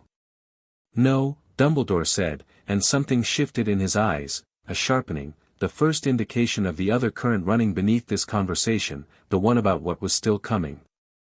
That was placed by Barty Crouch Jr. Under Voldemort's instruction. What does it do? It was designed as a tracking anchor. A way for Voldemort to locate you at any time, regardless of wards or concealment. Dumbledore's voice was crisp now. This was territory he was more comfortable in, strategy rather than confession. The Gringotts removal will have destroyed it, which is, good, Harry said. Yes. I know. There is something else you should know about the tournament binding, Dumbledore said. The reason Voldemort placed a tracker rather than another suppression binding is because by last year, he already knew the suppression was in place. He knew because, he paused. Because someone in my network told him. Harry looked at him. I have a spy, Dumbledore said, or I had one, the distinction is uncertain, in the inner circle. Someone who was providing information about Voldemort's movements. Whose information saved lives, including yours, on 3 separate occasions in the last 4 years. He looked at Harry steadily. And who was also, I discovered 6 months ago, providing information about you to Voldemort. A double agent. Someone whose loyalty I believed I had secured and had not. Who? I don't know, Dumbledore said. That is not a deflection. I genuinely do not know. The communications were careful enough that I have a list of possibilities and no certainty. He paused.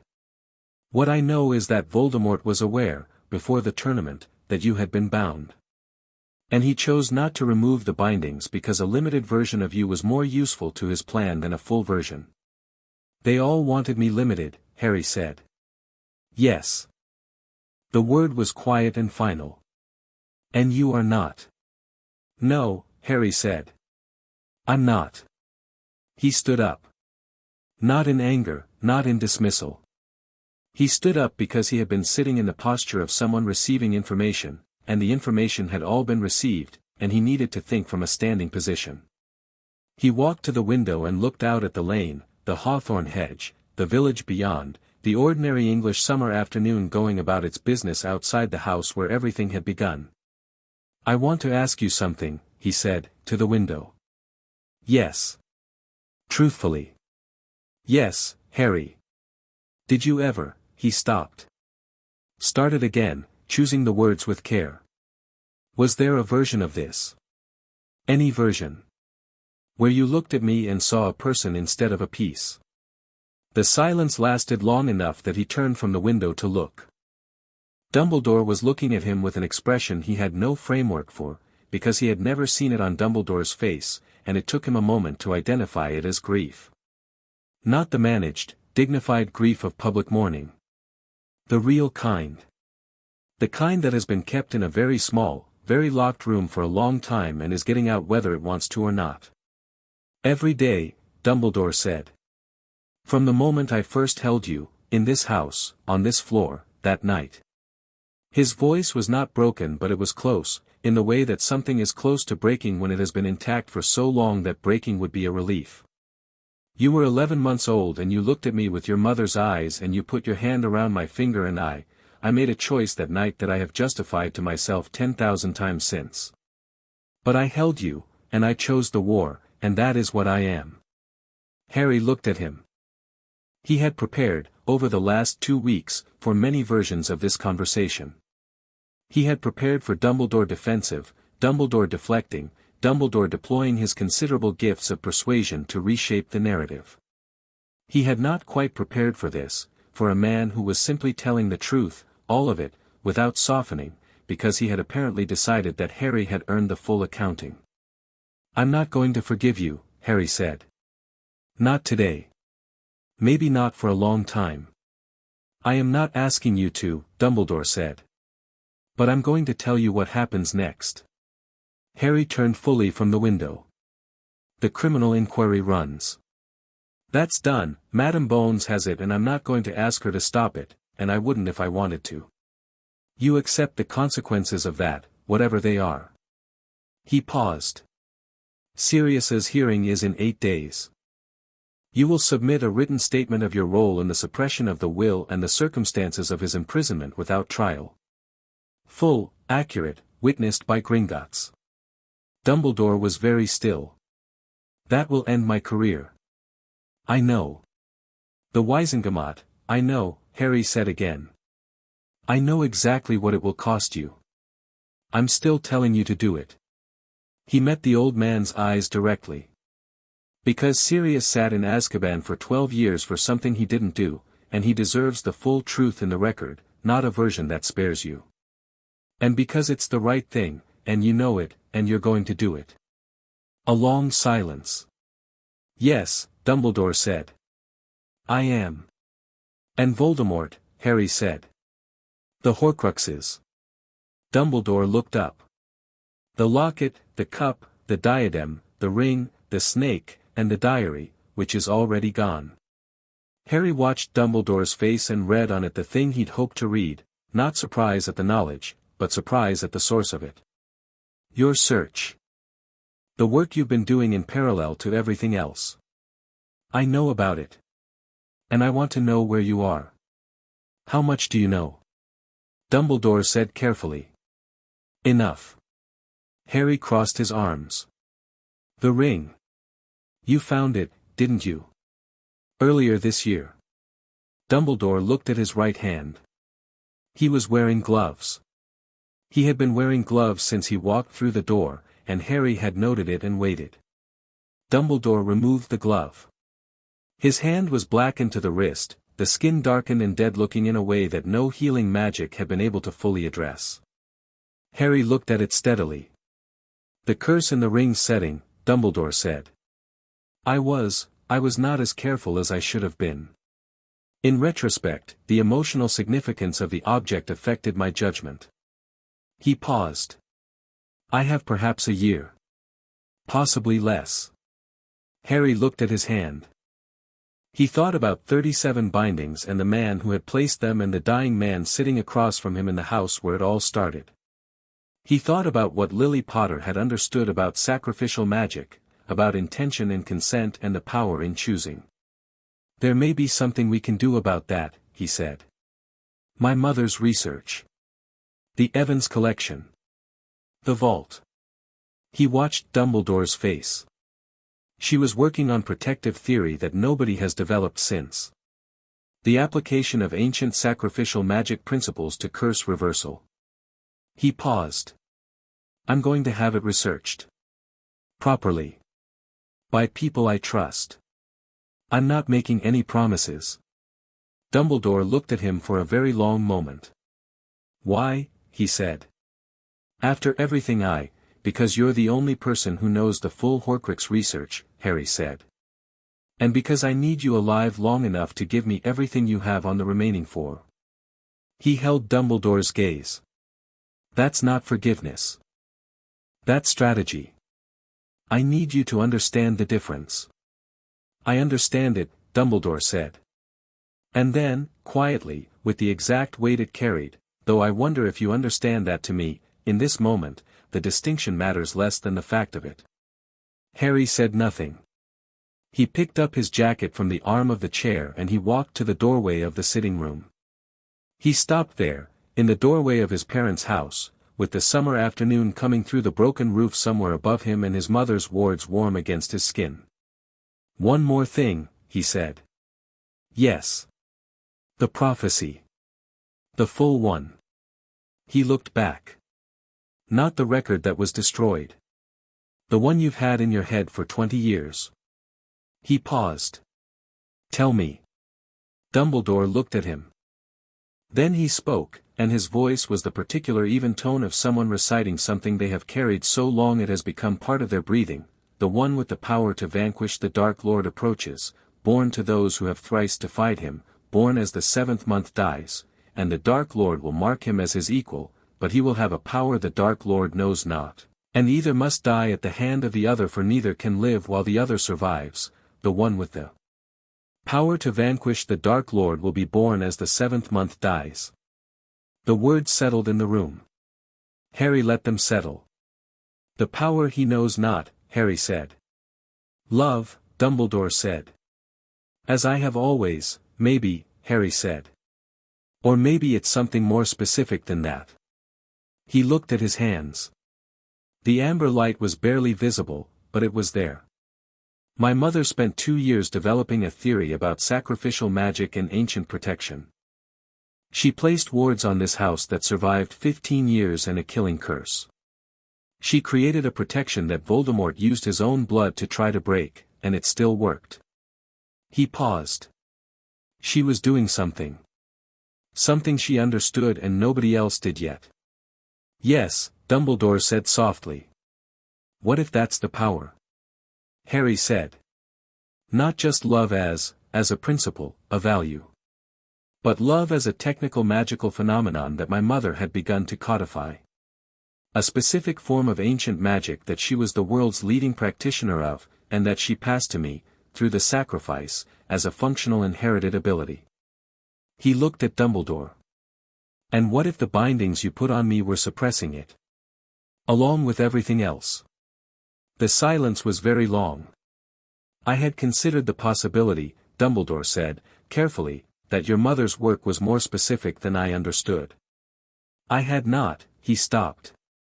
I had not considered the implication for what was suppressed. No, Harry said. You wouldn't have.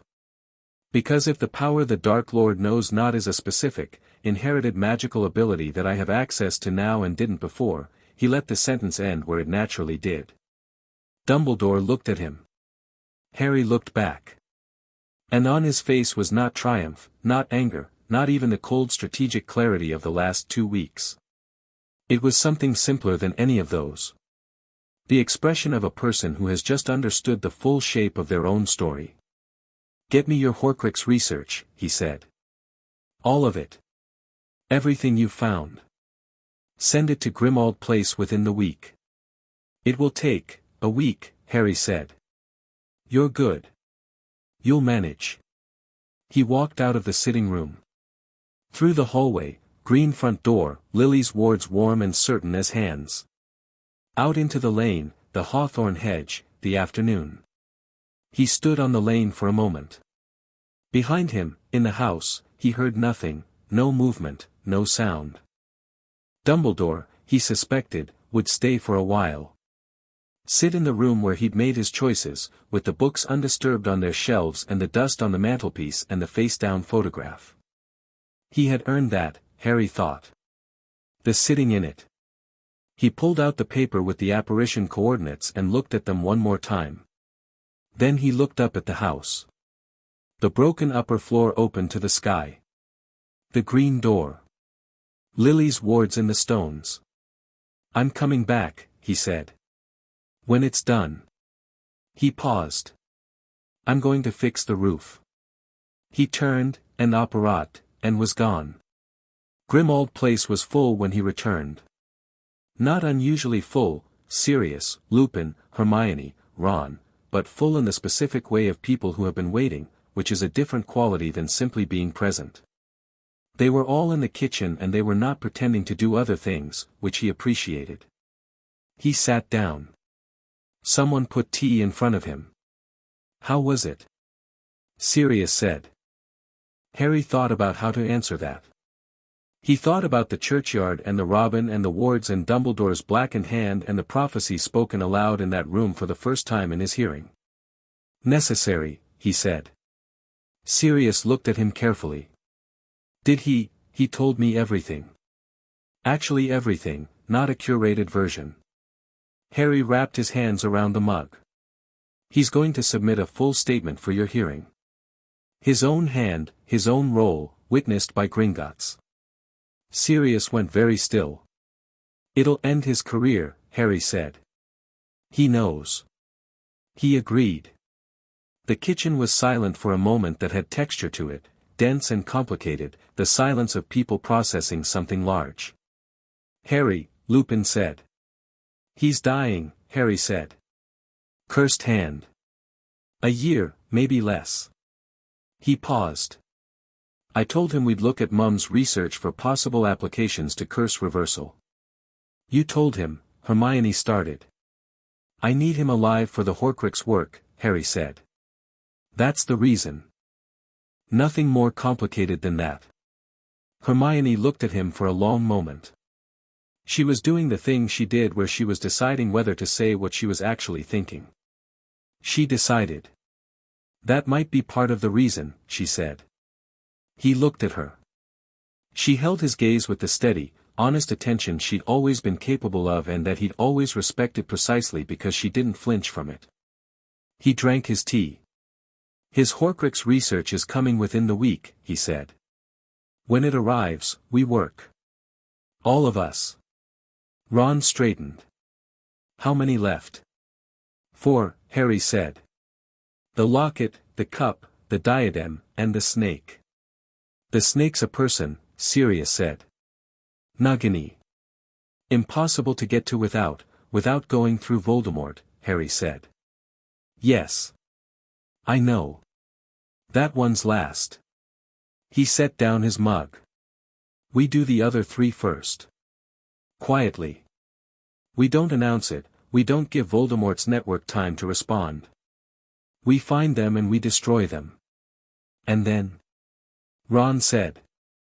Harry looked at the table. The amber light was steady at the edges of his hands. Then I go find him, he said. On my terms, in my time, with my full capacity and none of his engineering. You sound very calm about that, Ron said. I am calm about it, Harry said. I've been 30% of myself for 15 years and I still survived everything he sent at me. He looked up, and there was something in his face that was not bravado, it was simply certainty, the deep kind, the kind that comes from knowing exactly who you are. What do you think I'm going to do to him at full capacity? Nobody answered. Nobody needed to. Fleur appeared in the kitchen doorway with a folder in her hand and the expression of someone who has been doing useful work elsewhere and is ready to report. The Selwyn identification, she said. Madame Bones confirmed the face. His name is Edric Selwyn. He was arrested an hour ago. She paused, looking at Harry. You were right, he is still on the ministry's approved social registry. He has attended 4 ministry events this year. Good, Harry said. That's a thread. How many other threads are attached to it? We are finding out, Fleur said, and sat down with the folder. Sirius was looking at Harry with the expression he'd had in Gringotts, in the room with the runes, when the amber light filled the room, that look of someone simultaneously proud and wrecked and marveling. Harry caught it. What? Nothing, Sirius said. You're very, he stopped. What? Harry said again. Yourself, Sirius said. You're very yourself. Harry held that for a moment. He thought about the house, and the churchyard, and the woman in the Aberdeen letter, and the robin, and Dumbledore's blackened hand and his voice reading the prophecy, and the books undisturbed on the shelves, and the green door. He thought, I'm going to fix the roof. Yes, he said. I am. Chapter 6, What he builds. Sirius's hearing was on a Wednesday.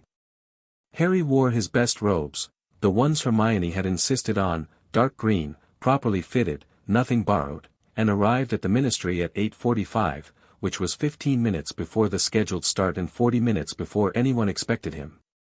He'd developed a habit of arriving before anyone expected him. It changed the geometry of rooms. The Wisengamot chamber was configured differently than it had been for the petition session, smaller attendance, no gallery, the formal hearing arrangement that placed the subject of the hearing at the center and the adjudicating panel at the primary tier. Madame Bones was at the panel's head, flanked by 4 other senior members, 2 of whom Harry recognized as having voted yes on every motion at the petition session. Sirius arrived with Lupin at 9:05, which meant he'd been waiting somewhere nearby, doing exactly what Harry had asked, not arriving early enough to look anxious, not arriving late enough to look defiant. He was dressed with the particular deliberateness of a man who had spent 12 years unable to choose what he wore, and the effect was striking. He looked, Harry thought, like the portrait of himself he might have been if Azkaban had never happened, large and dark-haired and carrying the full weight of the Black family's considerable presence with the ease of someone who was finally, after everything, comfortable standing in it. He caught Harry's eye across the chamber. Harry nodded. Sirius's shoulders dropped by a fraction. Not from relief, from the release of something he'd been holding. Harry understood it precisely because he'd spent the last 3 weeks releasing similar things. Madame Bones called the hearing to order with her customary crispness and began with the formal recitation of charges, or rather, the formal recitation of the charge, singular, which was illegal imprisonment without trial, which was the charge against the ministry rather than against Sirius, a fact that Madame Bones had insisted upon in the session preparation documents and which had produced a 3-day argument with Fudge's office that she had won by the same method she seemed to win most. Arguments, which was being straightforwardly correct and utterly immovable about it. Dumbledore's statement had arrived at Grimmauld Place 4 days ago. 9 pages, in the old man's meticulous hand, witnessed by Ragnarok's personal seal. Harry had read it once, in the kitchen, alone, before anyone else. It was comprehensive. It did not spare Dumbledore. It did not editorialize or soften. It laid out, in sequence, every decision made in the 48 hours following October 31, 1981, with the particular precision of a man who has spent 40 years remembering something in full detail and is finally putting it down. The section on Sirius was the longest. He had passed it to Sirius that same evening without saying anything and gone upstairs, because Sirius needed to read it without Harry in the room, and Sirius had not come down for dinner, and when he finally appeared at 10 o'clock that night his eyes were clear and his jaw was set and he sat down across from Harry and said, "Right. That's it, then. That's the whole thing." "Yes," Harry said. "All right," Sirius said. They'd played chess until midnight. Sirius had won 2 games and Harry had won 3, which was the correct ratio for a healthy relationship, Hermione had said, looking up from her book, which had made Ron laugh into his pumpkin juice. The statement was read aloud in full at the hearing by the panel clerk, and the chamber listened to it with the total, focused attention of people encountering something that was both confirming what they'd suspected and being worse than they'd fully imagined. One member of the panel made a small sound at the guardianship section and then composed herself and didn't make any others. Madame Bones allowed the full silence after the reading to run its natural length, which was considerable. "Does the Ministry have evidence contradicting the statement of Albus Dumbledore as read?" she asked. The Ministry's legal representative, a pinched, careful man from the Department of Magical Law Enforcement who had clearly drawn the shortest of all short straws in being assigned this case, said, "The Ministry does not contest the statement, Chief Witch." "Does the Ministry have grounds to maintain the conviction of Sirius Orion Black?" A pause that carried the specific weight of an institution discovering it cannot answer a question it has been avoiding for 12 years. "The Ministry," the representative said, with the particular careful flatness of someone reading from a script and hoping it ends soon, "acknowledges that no trial was conducted, that no evidence was formally presented, and that the conviction, if it may be called such in the absence of formal proceedings, cannot be considered valid under current or contemporary legal standard." "Then we are agreed," Madame Bones said. "Sirius Orion Black is formally exonerated of all charges relating to the events of November 1, 1981. His record is expunged. His status as a free citizen of Wizarding Britain is hereby restored, retroactive to the date of his original imprisonment."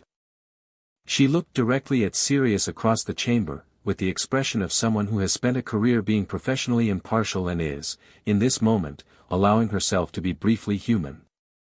"The delay is unconscionable. I am sorry for it." Sirius looked back at her. "Thank you," he said. Simply. Without anything else around it. The gavel came down. In the gallery, restricted, family and legal representatives only, but Harry had been creative about who counted as legal representative and the clerk had apparently decided not to argue. Ron made a noise that was cut off by Hermione putting her elbow into his ribs. Lupin, next to Harry, exhaled very slowly. Fleur was still and composed in the way of someone who is deeply affected and considers composed an appropriate response. Harry felt it move through him, the thing he'd been carrying since he first read the will, since he first understood what had been taken. Not just from him. From Sirius, 12 years. From his parents, the chance to have their wishes honored. From Remus, who had spent a decade in poverty as a known werewolf without the support of the Black estate or the Potter estate because both had been locked away from the people who should have had them. The thing moved through him and he let it, and when it was done he was still sitting in the same chair in the same room, but the room felt different. Free. Fudge resigned 3 days later. The memo from his office was 3 paragraphs, carefully worded to suggest that the decision was his own and motivated by a desire to allow the Ministry to move forward without distraction during a critical period, which was true in the same way that a ship's captain saying he's chosen to leave the bridge is technically true when the ship is currently on fire.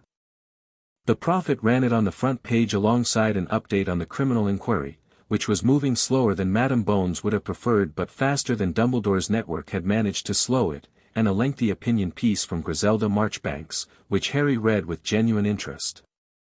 Marchbanks had written, in the precise and slightly acid prose of a woman in her 90s who no longer had patience for obliqueness, that she had voted yes at the petition session because she had known for a long time that something was wrong with the shape of wizarding Britain's relationship to its own heroes. She had known Albus Dumbledore for 70 years. She admired him. She believed him to be, in the broadest terms, a good man. She also believed, and had believed for years, that good men who were allowed to accumulate too much unchecked power became a specific kind of problem, not villains, not tyrants, but blind spots, structural failures in the system of accountability that allowed smaller, worse people to flourish in the shadows of their authority. She wrote, "We did not fail Harry Potter only in the obvious ways documented in the Gringotts records. We failed him in the way institutions fail people when they decide that one person's judgment is so trustworthy it requires no oversight. The lesson is not that Albus Dumbledore is a monster. The lesson is that no one should be powerful enough to be monstrous without consequence, and that we built a system that made that possible, and that we must now decide what we want to build instead." Harry read that paragraph 4 times. He cut it out of the paper and put it in the folder with everything else. The Horcrux research arrived in 2 installments. The first was a week after Godric's Hollow, a thick package, parchment and annotations and 3 leather journals, delivered by a Gringotts courier rather than owl, which suggested Dumbledore had thought carefully about security. Harry spent 2 days going through it with Hermione, who approached it with the systematic rigor of someone doing the most important research project of her life, which she was. Her annotation system had become its own document. She color-coded implication levels, cross-referenced with sources from the Hogwarts library that she'd owed McGonagall for access to, and produced, by the end of the second day, a summary that Harry considered one of the most impressive things he'd seen her do in 5 years of watching her do impressive things. "The locket is the most accessible," she said, pointing to her map. She'd drawn an actual map, locations, probabilities, lines of reasoning. Dumbledore's notes indicate it was moved from Slytherin's original location. "The most likely current holder is someone in Mundungus Fletcher's trading network, based on what went missing from Grimmauld Place after your visits." She looked up. "We should talk to Mundungus." "Sirius should talk to Mundungus," Harry said. "Sirius is harder to lie to." "True," Hermione said. "The cup is in Bellatrix Lestrange's vault at Gringotts." "Ragnarok," Harry said. "Already drafted the request," she said, showing him parchment. "Charter Section 14 again, direct harm. Ragnarok will either grant access or he won't, but I think he will."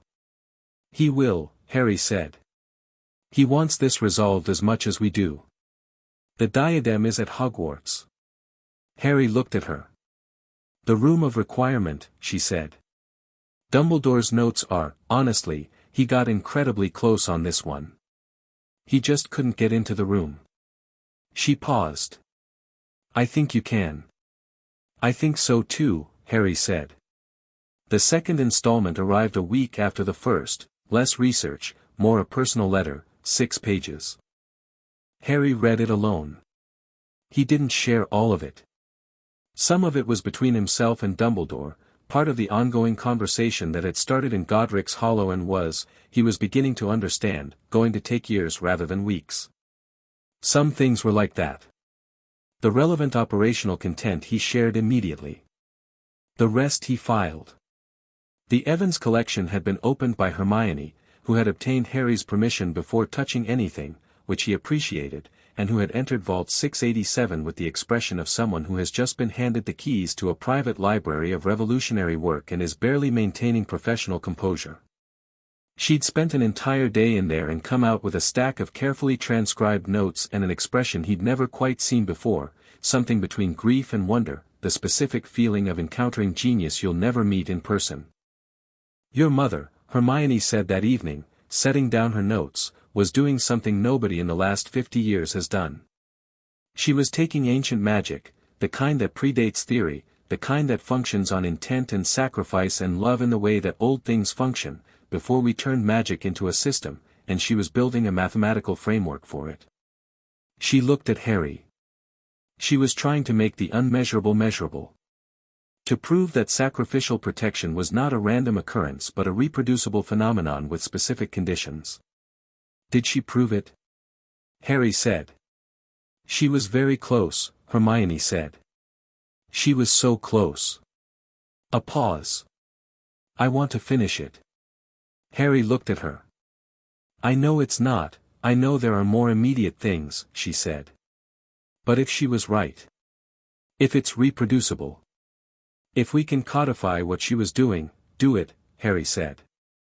Use everything in the vault. Take as long as you need. Hermione looked at him with the expression she'd been wearing more frequently recently, the one she'd worn in the kitchen when she wrote "I'm sorry this happened to you" and crossed it out and left the crossing out visible. The honest one. Thank you, she said. For letting me be part of this. You've been part of this since the troll, Harry said. Nothing has changed about that. She laughed, which was the right response, which was why he'd said it. The Selwyn thread unwound faster than expected. Madame Bones's arrest of Edric Selwyn had been followed by an interrogation, the ministry kind, with Veritaserum and witnesses, that produced 11 additional names, 3 ministry locations, and a communication chain that led, through 2 intermediaries, to someone in the Department of Magical Transportation who had been providing safe flow routes for Death Eater movement for 2 years. The arrests moved through the week like a set of falling tiles, each one touching the next, and by the time it stopped there were 14 people in ministry custody who had been, the previous week, invited to ministry parties. Harry watched this with the attention he gave everything now, total, detailed, noting who was surprised, who wasn't, what the arrests revealed about the shape of Voldemort's network. The network was thinner than it should have been.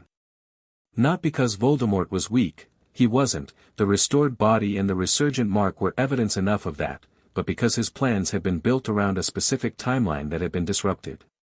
The engineering had assumed Harry Potter arriving at a final confrontation as a limited, managed, sacrifice-ready weapon. The engineering had not assumed Harry Potter arriving as himself, with full capacity, with Sirius free and Dumbledore's research in hand and a team of people who were not selected by compulsion but by choice. Voldemort was recalculating. The attacks had stopped after the Diagon Alley incident, not because he was retreating, but because he was waiting. Gathering. Deciding on a new approach. Harry understood this. He was counting on it. He'll come out, Harry said, in the kitchen, the evening after the 14th arrest. When he feels ready. When he thinks he has enough leverage. He looked at Sirius. He'll go after the people around me. That's the new calculation. He can't manage me directly, so he'll try to limit me by threatening what I care about. That's a significant miscalculation, Sirius said. It is, Harry said. But it's the calculation someone makes when they think love is a vulnerability. Your mother would have had thoughts about that, Lupin said. She did have thoughts about it, Harry said. She wrote them down. Hermione is reading them. Ron leaned back in his chair. When does all of this end? When I go find him, Harry said. And when is that? Harry thought about the 3 remaining Horcruxes. The locket. Sirius's conversation with Mundungus had been productive in the violent, direct fashion that Sirius approached most things, and the locket was now in Harry's possession, sitting in a magically sealed box in his room, waiting. The cup was the next task, requiring Ragnarok's authorization which was pending. The diadem was Hogwarts, which was September. End of year, he said. After Hogwarts. After the diadem. After the cup. He paused. I want Nagini done before I face him. I'm not giving him anything he can retreat into. That's, Hermione started. I know the timeline is aggressive, Harry said. I was going to say that's the right call, she said. He looked at her. She looked back with the steady, organized certainty she'd had since the morning of the Wisengamot session, when she'd arrived with her annotated summary and committed fully and without reservation. Okay, he said. Then that's the plan. Neville came to Grimmauld Place on a Friday evening, 2 weeks after Sirius's hearing, with his grandmother. Harry had been cautioned about this by Neville the day before, a brief, tense letter that said Gran wants to meet you properly. She insists. I told her you were busy. She said that was fine and she'd wait. I think she'll actually wait, Harry. Please just, can you? Augusta Longbottom was a woman who made every room she entered feel slightly smaller, not through physical presence but through the compressed force of personality. She was in her 70s, straight-backed, with the sharp dark eyes of someone who had spent a lifetime making rapid assessments of people and situations and had gotten very accurate. She wore a stuffed vulture on her hat, which Harry had always found impossible not to look at. She looked at Harry for a long moment when they met in the entrance hall, with the specific attention of someone conducting an evaluation they have delayed longer than they should have. Sit down, she said, with the tone of someone accustomed to suggesting and being obeyed. They sat in the sitting room. Neville was on the edge of his chair with the expression of someone watching two unpredictable forces come within proximity of each other and hoping for the best. I owe you an explanation, Augusta said. You don't owe me anything, Harry said. She looked at him sharply. Don't be gracious at me, boy. I dislike it. I owe you an explanation and I am going to give you one. She folded her hands in her lap. When Dumbledore came to me in November of 1981, I believed him.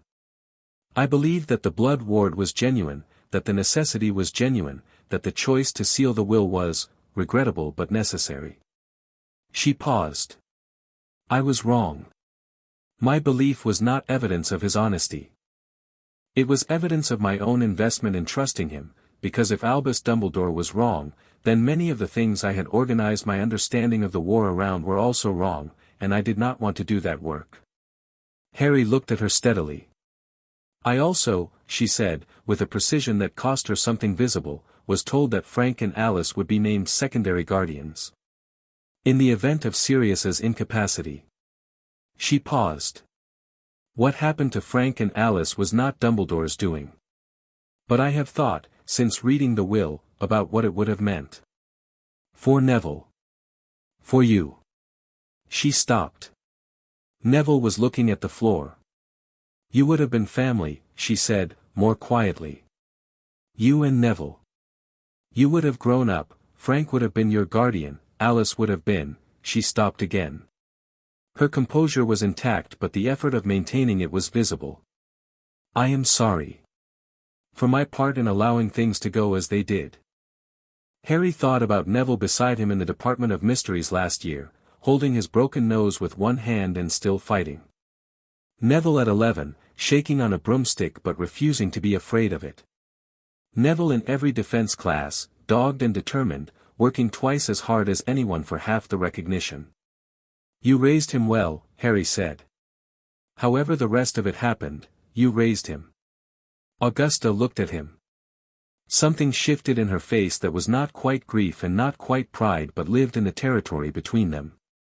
He is extraordinary, she said, with the simple directness of someone who has decided to say the true thing rather than the careful thing. She glanced at Neville, who went slightly pink. He frequently surprises me. He frequently surprises everyone, Harry said. He's been doing it since third year. We've just been slow to notice. Neville looked up. His expression was the particular one of someone receiving something they needed and have been waiting for without admitting they were waiting.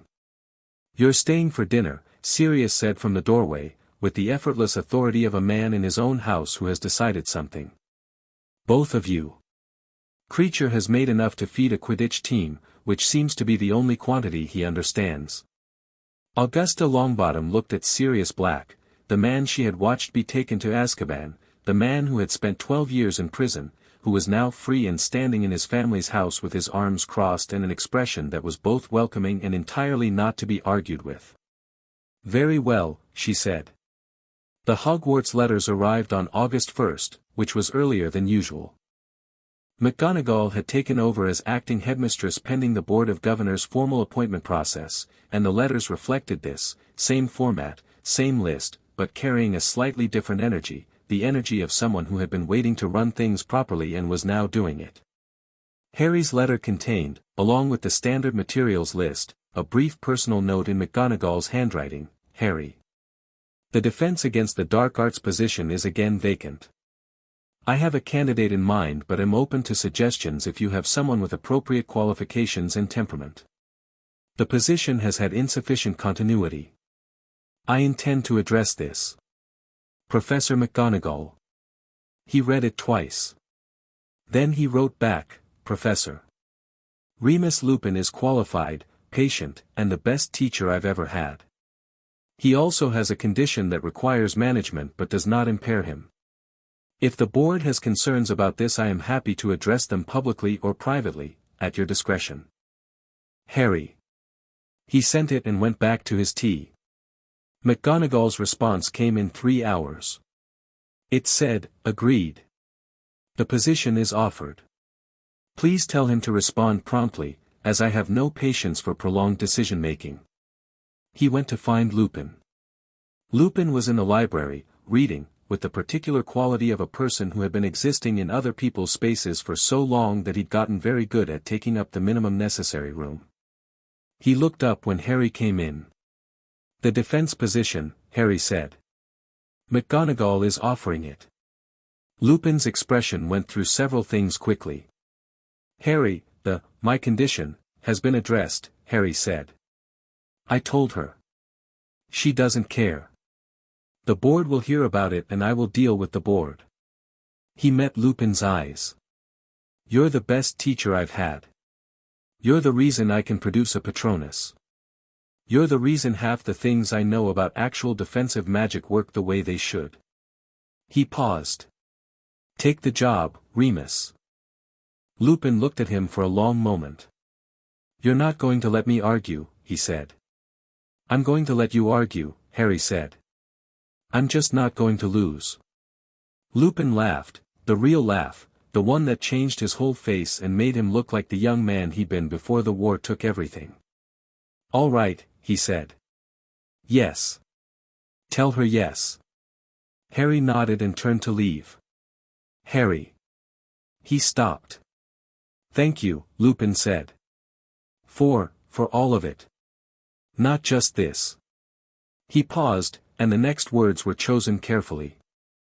Your father would be, he stopped. Started again. James would think you were remarkable. I want you to know that. Not as comfort.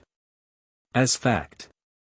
Harry stood in the doorway of the library for a moment, with Lily's books one floor above him in a vault and James's stubborn language in a will and Sirius downstairs making too much noise about something Creature had done, and all of it, settling around him like something that had always been there and had simply, finally, been claimed. I know, he said. And meant it. The cup came first, then the diadem. Ragnar's authorization for vault access came through in August, not without conditions, which were complex and goblin-specific and involved a formal agreement about the future of several goblin-made artifacts currently in wizarding possession, an agreement Harry negotiated with Goldtooth over 2 days and which Hermione reviewed 3 times and declared sound. The condition that Ragnar had actually wanted was different from the artifacts question, and he stated it at the end of the final meeting with the directness that Harry had come to expect from him. When this is over, Ragnar said, I want Gringotts' role documented. Not in the Ministry's record, in the historical record. What we found. What we did. The Charter's function in this matter. He looked at Harry. We are not invisible participants. We do not want to be. I'll make sure it's documented, Harry said. Accurately and fully. With your name on it. Ragnar's expression did the small, genuine shift. Then we have an agreement. The cup's destruction happened in a room 3 levels below Gringotts' main floor, with Harry and Hermione and Ragnar and basilisk venom, extracted and preserved, which had been Hermione's idea, dating back to second year when she'd apparently started a file of useful properties of things Harry encounters that she'd never mentioned and which turned out to contain 17 entries, and a goblin-made blade that Ragnar provided with the explanation that it had been imbued with ancient goblin metallurgical magic and would, in combination with the venom, be sufficient. It was sufficient. Harry didn't enjoy the process, destroying Horcruxes always produced something between a scream and a cold, profound silence, the specific sound of a human soul fragment refusing to end, but he was steady through it, and afterward he sat with his back against the vault wall for 5 minutes and let Hermione sit next to him without saying anything, which was the right thing to do and which she knew without being told. 2 left, she said, eventually. 2 left, he confirmed. The diadem was Hogwarts, September, the room of requirement, which was waiting for them in a way that Harry could feel, some resonance between his expanded core and the room's own ancient magic, a recognition that moved through him the first time he walked through Hogwarts's gates and felt the castle's wards adjust to him the way Godric's Hollows had. He walked through those gates on the 1st of September and Hogwarts felt, for the first time, entirely like his. The room of requirement opened for him without ceremony, on the 3rd day of term, when he stood in front of the blank wall on the 7th floor and simply thought, I need to finish what was started. The door appeared. He went in. The diadem was where Dumbledore's notes had placed it, buried in a tower of junk that the room had been accumulating for centuries, wrapped in cloth and radiating the particular dark energy of something that should not exist. He destroyed it with the venom and the blade and a specific piece of magic that he'd been working on since reading his mother's research, an application of her sacrificial protection theory that Hermione had been developing and which functioned, in practice, as a kind of inverse of the original protection magic, dismantling rather than building, breaking dark anchors rather than creating bright ones. When it was done, he sat on the floor of the room of requirement and thought about how much his mother would have found that application interesting. He thought she would have had questions. She would have wanted to test the parameters, refine the method, understand why it worked rather than simply that it did. He was going to finish her work. After. When there was time. He felt that, too, like something claimed. He found Fleur in the library on a Thursday evening in October, 3 weeks into term. She had taken to coming to Hogwarts on Thursdays, which had started as a practical arrangement. Her Gringotts training had a weekly gap and the Hogwarts library was more comprehensive than anything in London for the specific magical theory she was investigating for her own project, which had begun as professional development and had, over the last 2 months, become something more absorbed, and had, the way things tend to when they have their own logic, become simply what Thursdays were. She was reading something dense and French titled with the focused attention she gave everything, and she didn't look up when he sat across from her, because she developed the ability to identify him by his magical signature, which she had mentioned once, practically, and without particular inflection, and which had lodged somewhere in his chest. Done with patrol, she said, to her book. Neville has it covered, Harry said. He started running DA sessions on Thursday evenings. I think he's enjoying the teaching. He is excellent at it, Fleur said. He explained the shield charm to 3 second-years last week with more patience than I have managed with anything in my life. She turned a page. How is Dumbledore? Better, Harry said. Hermione's been sending him pages from the Evans collection. The curse work. He paused. She thinks she's found something. She won't commit to it yet because she's Hermione and she won't commit to anything until she's run it 4 times, but she thinks she's found something. Fleur looked up from her book. Your mother's research. Yeah. She looked at him with the attention she'd always given him, direct, honest, interested in the actual person. How do you feel about that? About her work being used to, I feel good about it, Harry said. She spent 2 years on it. She never got to see it applied. If Hermione finishes what she started and it saves someone's life, he paused. That's what the work was for. It's not complicated. Fleur looked at him for a moment longer. Then she went back to her book, and the library settled into its particular Thursday evening quiet, the fire, the lamplight, the distant sound of the castle moving in the way old buildings do, and Fleur reading across the table from him, and Harry working through his essay on advanced transfiguration theory that McGonagall had assigned with the clear intention of keeping him intellectually engaged rather than bored, which he wasn't, not this year. Fleur, he said. I want to take you somewhere, he said. At Christmas. If you want. He paused. Godric's Hollow. I'm going to start the repairs on the house. The upper floor. He looked at the table. I thought, I want to take someone who wasn't there before. Who doesn't have history with it. Someone who'll see it as what it's going to be rather than what it was. She lowered her book. He looked at her and she looked at him, and the library fire moved in the grate, and her expression was the one he'd seen in his doorway at Grimmauld Place at midnight, the carefully managed uncertainty, the thing fighting its way past the composure. Yes, she said. Simply. Without qualification. Good, he said. She went back to her book. He went back to his essay. The library was quiet and warm and full of old magic, and outside the Scottish sky was doing its October thing, dramatic and dark and beautiful, stars appearing through the cloud breaks like deliberate declarations. November passed in the way that months do when they contain both the mundane and the momentous, Quidditch practices and defense sessions and letters from Sirius about the Black Estate's legal restructuring and dinner in the Great Hall and, on a Tuesday in the third week, the news from Madame Bones that the criminal inquiry had produced its first formal charge. One charge. Madame Bones was careful about what she could prove to the standard required, and what she could prove was a single count of illegal magical binding, the identity suppression, the one from November 1981, because it was the most severe and the most documented and the one where the evidence was completely unambiguous. One charge was enough. The Wisingamot convicted on a Tuesday, 23 to 78, 78 in favor, 23 against, which meant 78 people had looked at the documentation and Ragnar's certified evidence and Dumbledore's own witness statement and said, yes, this happened, and it was wrong. The sentence was not prison. Madame Bones had argued for a formal censure, a permanent bar from holding any governmental or judicial position, and a mandatory public acknowledgement to be published in the Prophet, a full accounting, in Dumbledore's own words, to be read by everyone who had trusted him. Dumbledore submitted the acknowledgement without appeal.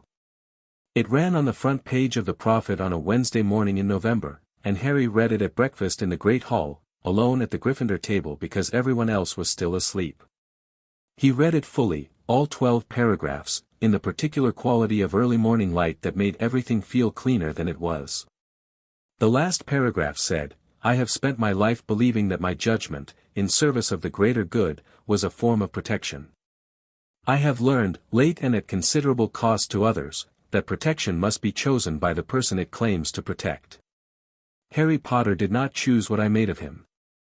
He has, against every calculation I made, become something I did not engineer and could not have. What he has built from the wreckage of what I designed is not mine to take credit for. It is entirely his own. I am sorry for the wreckage. I am, in some private corner of an old man's heart, grateful for what he made of it. Harry sat with that for a moment. Outside the Great Hall's enchanted ceiling, November clouds moved fast across grey sky, the kind of morning that said winter was coming and meant it. The candles along the table burned steady in still air. From somewhere else in the castle came the particular sound of Hogwarts waking up, footsteps, voices, the distant complaint of the staircases doing whatever they were doing today. He folded the paper. Picked up his toast. He thought about the last Horcrux. Nagini. The snake that was a person, the final anchor, the thing that would need to happen before the final confrontation. He was ready. He knew this the way he knew his own magic now, not from argument or assessment but from the simple certainty of things that are true. He was ready, and the time was coming, and when it came he would meet it as himself, completely, without limitation, without management, without the 37 locks that had spent 15 years defining the edges of what he was allowed to be. He thought about his parents' house with the broken roof and the green door. He thought about Christmas, and repairs, and Fleur standing in the sitting room where everything started and seeing what it was going to become. He thought about what you build. You build on what was taken from you, not despite it. You take the stolen things back and you put them in their right places and then you build upward from there, not perfectly, not without the marks of what happened, but completely. Entirely yourself. Harry Potter finished his toast. He tucked the Prophet under his arm and he stood up and he walked out of the Great Hall into the morning corridor of Hogwarts Castle, and his magic was warm and full and amber at the edges of his hands, and the castle's wards recognized him as he walked through them, and he was 15 years old and free. The first class of the day was defense against the dark arts.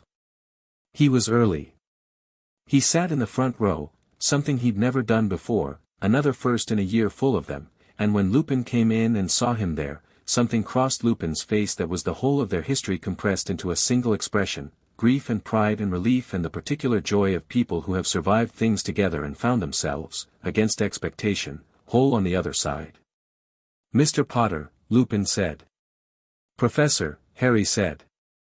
Lupin smiled. Set his books down. "Today," he said, "we'll be covering advanced counterjinx theory. I trust you've read the chapter." "I've read the chapter," Harry said. "Good." Lupin turned to the board. "Then let's begin." The other students filed in around him. The candles burned. Outside, November moved across the Scottish Highlands in its vast, grey, beautiful way. Somewhere in England, Voldemort was calculating. And Harry Potter sat in the front row of his defense class in his castle, with his full magic and his free godfather and his mother's unfinished work and the green door waiting at Christmas, and he was not afraid of anything. He had never been less afraid of anything in his life. And that specific, grounded, unperformative fearlessness, was the thing no one had engineered for him. He had built it himself.